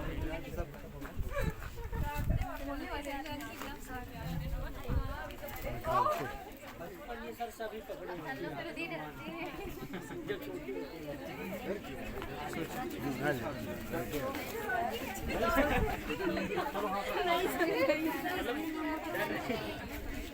इधर आओ, कोई जूलॉजी वाला इधर आओ।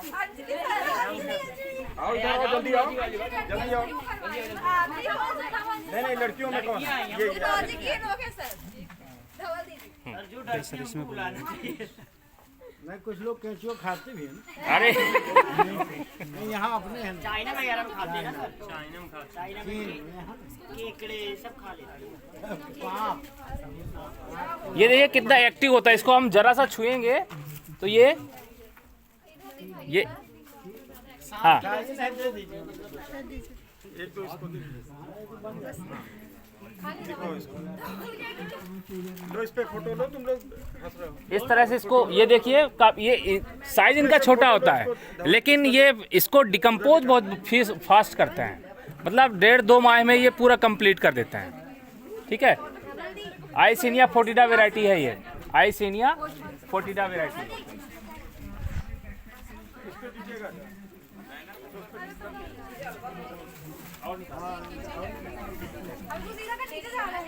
हाँ निकाल, ये देखो ऊपर ही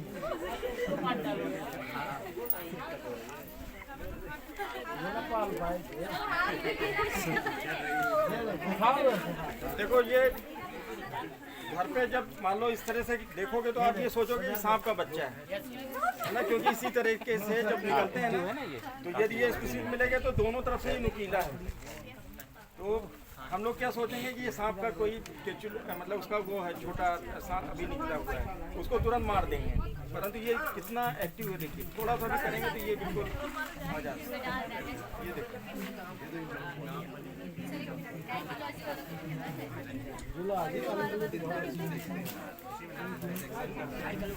और पहले ये तो सबके फर्स्ट ईयर में था डिसेक्शन, जो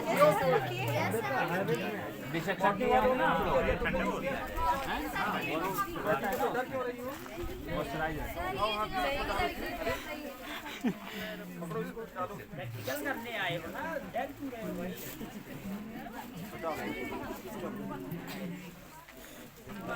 चलो अपना खुद का एक इंटरप्रेन्योरशिप के रूप में आप इसको कर सकते हैं अपने घर में।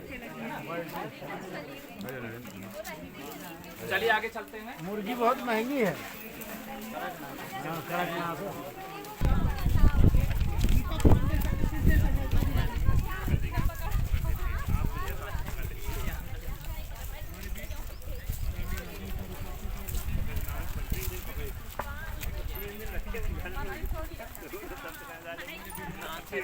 जाके भी जंगल में जाके छोड़ा है, हम लोग नहीं आते जाने से सिखाते हैं।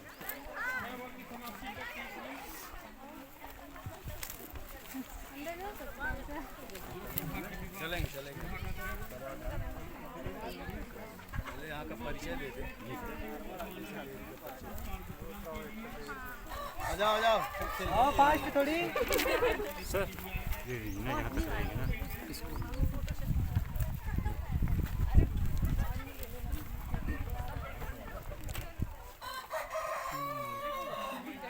देखिए, यहाँ पर अभी हम लोग शैक्षणिक कुक्कुट पालन इकाई में आए हुए हैं और इस कुक्कुट क्षेत्र में 5 नस्ल मुर्गियों की रखी गई हैं, चाहे तो आप नोट कर सकते हैं।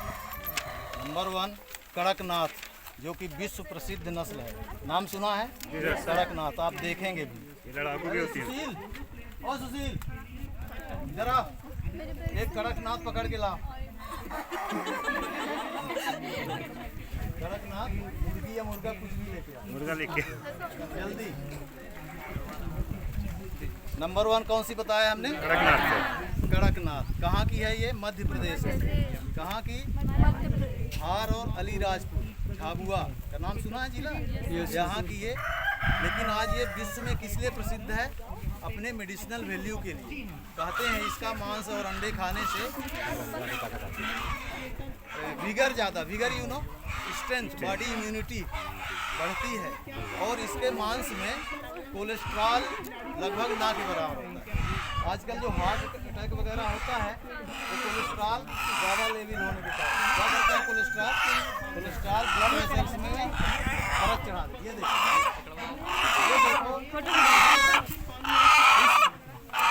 मुर्गा पकड़ नहीं ठीक, कोई बात।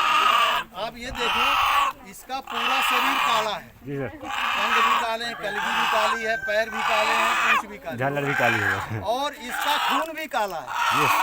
काटोगे तो ब्लड भी, अदरवाइज ये शुड बी रेड, लेकिन इसका काला है। और मांस इसका लाल नहीं है, व्हाइट है, व्हाइट है, काला है। काला मांस है। बताओ, खून में तुम रेड कलर होता है, उस किसके कारण होता है? लेकिन इसमें नहीं पाया जाता। क्या हीमोग्लोबिन है? मायोग्लोबिन ज़्यादा है। और मिलेनिन पिगमेंट के कारण इसमें जो मिलेनिन है ब्लैक कलर प्रोड्यूस करता है। जो आपका जो स्किन कलर है ना, कोई जो ना सांवला होता है, कोई गोरा होता है, किसके कारण होता है? मिलेनिन पिगमेंट का है ना। तो ये जो ना, ये इसकी विशेषता है। दूसरी मुर्गी लाओ सोनाली, जल्दी फटाफट नोट करो। सोनाली, सोनाली नस्ल का कैरेक्टर लिख लो। हाँ, सोनाली, सोनल से सोनाली, ठीक है ना। सोनाली नस्ल बांग्लादेश की नस्ल है। कहाँ की है? बांग्लादेश की है, जो कि ड्यूअल पर्पज नस्ल कहलाती है। ड्यूअल पर्पज यानी द्विउद्देशीय, यानी अंडे भी अच्छा देती है और मांस का उत्पादन भी अच्छा करती है ना।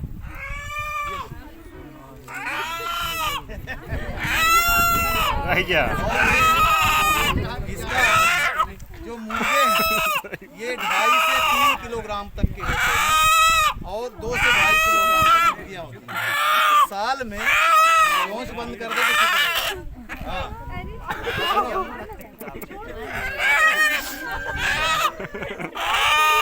ठीक है ना। साल में ये 250 तक अंडे देती है। एक मुर्गी एक साल में कितना देती है? 250 अंडे। ले जाओ, सुनो। नर्मदा निधि लेके आओ।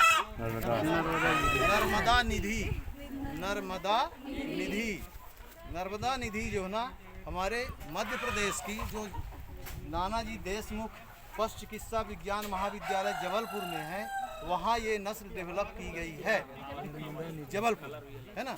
कड़कनाथ और रेड जबलपुर नाम की नस्ल के बीच में संसर्ग करके क्रॉस ब्रीडिंग करा करके ये नस्ल डेवलप की गई है। इसमें कड़कनाथ के भी गुण आ गए हैं और वहाँ की जो लोकल ब्रीड है वो उसके भी गुण आ गए हैं। इसके कारण उसकी गुणवत्ता ज़्यादा होगी। कड़कनाथ से ज़्यादा अंडे देती है, कड़कनाथ से ज़्यादा मांस देती है और स्वाद में भी अच्छी है, खाने में भी अच्छी। कितने देती है अंडे साल में? साल में कितनी कड़कनाथ देती है अंडे? कड़कनाथ ज़्यादा नहीं देती, 130 अंडे देती है। और सोनाली कितनी देती है? 250 देती है और ये 280 देती है। कौन सी? और इसका बाप कितना देता है यानी कड़कनाथ? 130 और ये कितने दे रही है? 280। हो गया ना ज़्यादा, है ना। क्रॉस ब्रीडिंग के असर होता है ना। जल्दी लाओ भाई, जल्दी लाओ। अभी दो नस्ल और बचे। ये शांत देखो इसका कलर जो है ना कड़कनाथ जैसे है ना, शांत है। लेकिन डिफरेंशिएशन क्यों है? ये कलगी इसकी लाल रंग की है, इसका मांस लाल रहेगा, खून इसका लाल रहेगा। ठीक है ना। बाकी सब ये नर्मदा निधि ये जबलपुर पशु चिकित्सा विश्वविद्यालय की नस्ल है। ठीक है ना। इसको तुम ले जाओ। अब उसको ले आओ RIR road RHODE Rhode Island ISLAND red RIR Rhode Island red. ये अमेरिका की नस्ल है। कहाँ की है? अमेरिका की नस्ल है। अब आप कह सकते हो अमेरिका की नस्ल यहाँ कैसे जीवित है? वास्तव में रोड आइलैंड जो नस्ल है डर गया भाई, ये परिंदों से डरते हो। वो जो पूरा नाम क्या बताएं सर? रोड आइलैंड हाँ रेड।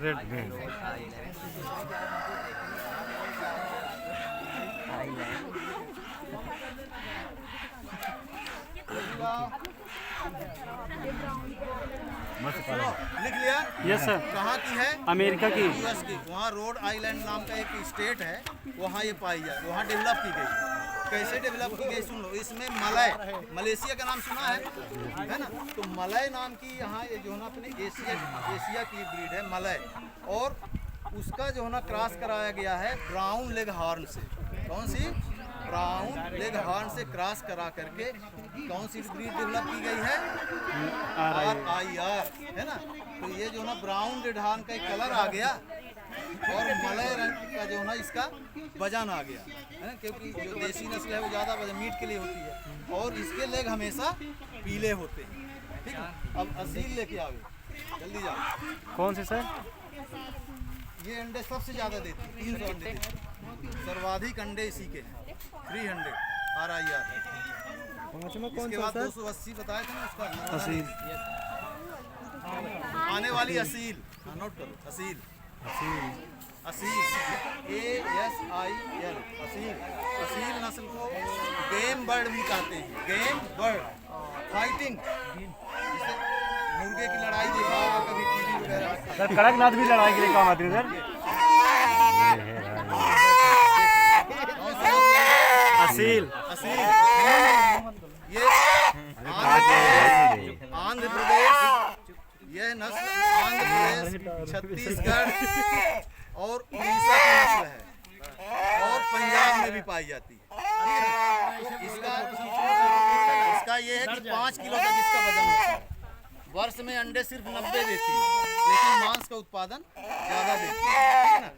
इसे लोग फाइटिंग के लिए कर लाखों का वो रखते हैं, शर्त लगाते हैं, तुम्हारा मुर्गा अगर जीता तो मैं 1 लाख दूंगा, हारा तो तुम 1 लाख। इस तरह से फाइटिंग करके नाम सुनो। असील बोलता है। सुशील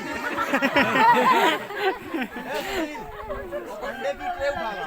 अंडे सर कड़कनाथ भी लड़ाई कम में आती है ना सर, फाइटिंग नहीं, कड़कनाथ खाने के लिए, नहीं फाइटिंग कर रही है। लड़ाई तो सब करते हैं। हम आप कड़कनाथ नाम नहीं जाना कि कड़कनाथ नाम है तो हर चीज़ नहीं नहीं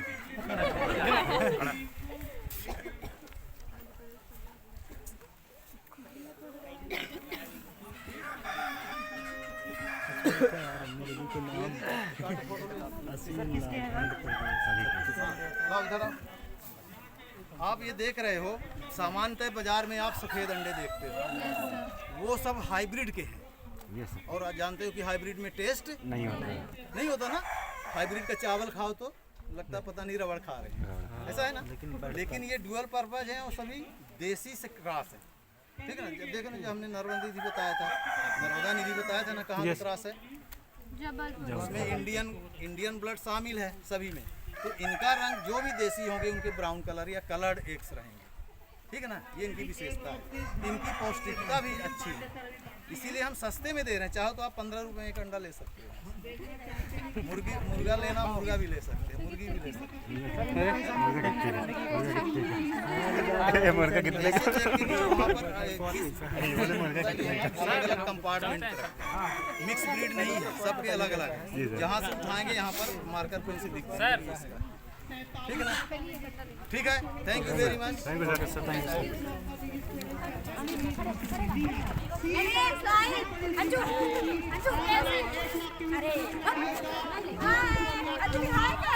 इतना ऊपर कैमरा है कि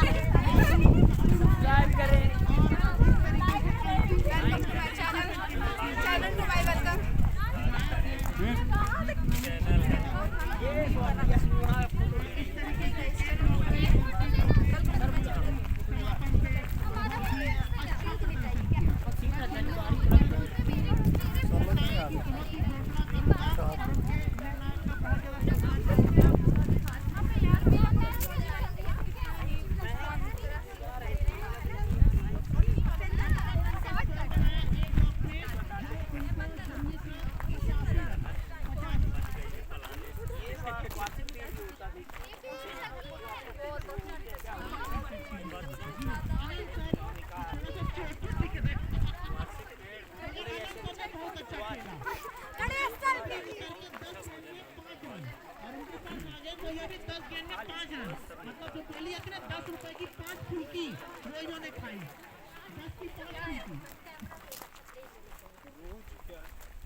सर घोड़े का ही दूसरा रूप कह सकते हैं। घोड़े की पूंछ होती है, उसकी पूंछ थोड़ी छोटी होती है, बस वही इतना होता है।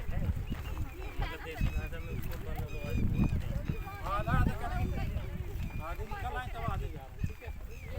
लोग बाहर की जूलॉजी सर, लेकिन बीएससी तक पहुंचने का है सर हम लोग।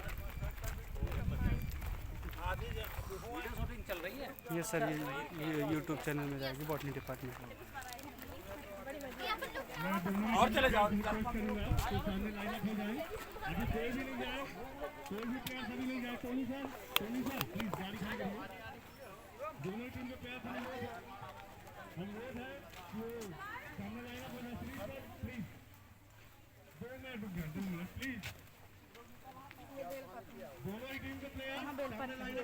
हेलो, कौन कहता है देख लो। इसमें क्या हो रहा है ना? नहीं, इसमें क्या किया गया देखो, आ रहे हो बताएं। डॉक्टर अभिषेक सिंह, ये रूट एंड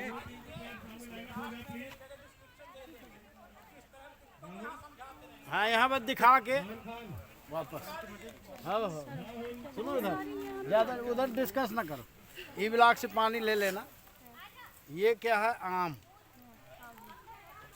दे बोए पेड़ बबूल का, तो आम कहाँ से हो? यस सर, सुने हो? Yes sir. यहाँ पर क्या है? ये दो सिस्टम, ये जो है ये पूरा देसी आम था, ठीक है। रूट एंड साइन दो कहलाते हैं। जो ये पार्ट यहाँ से कटा हुआ है ये रूट है, और ये जो निकल आया है ये साइन है।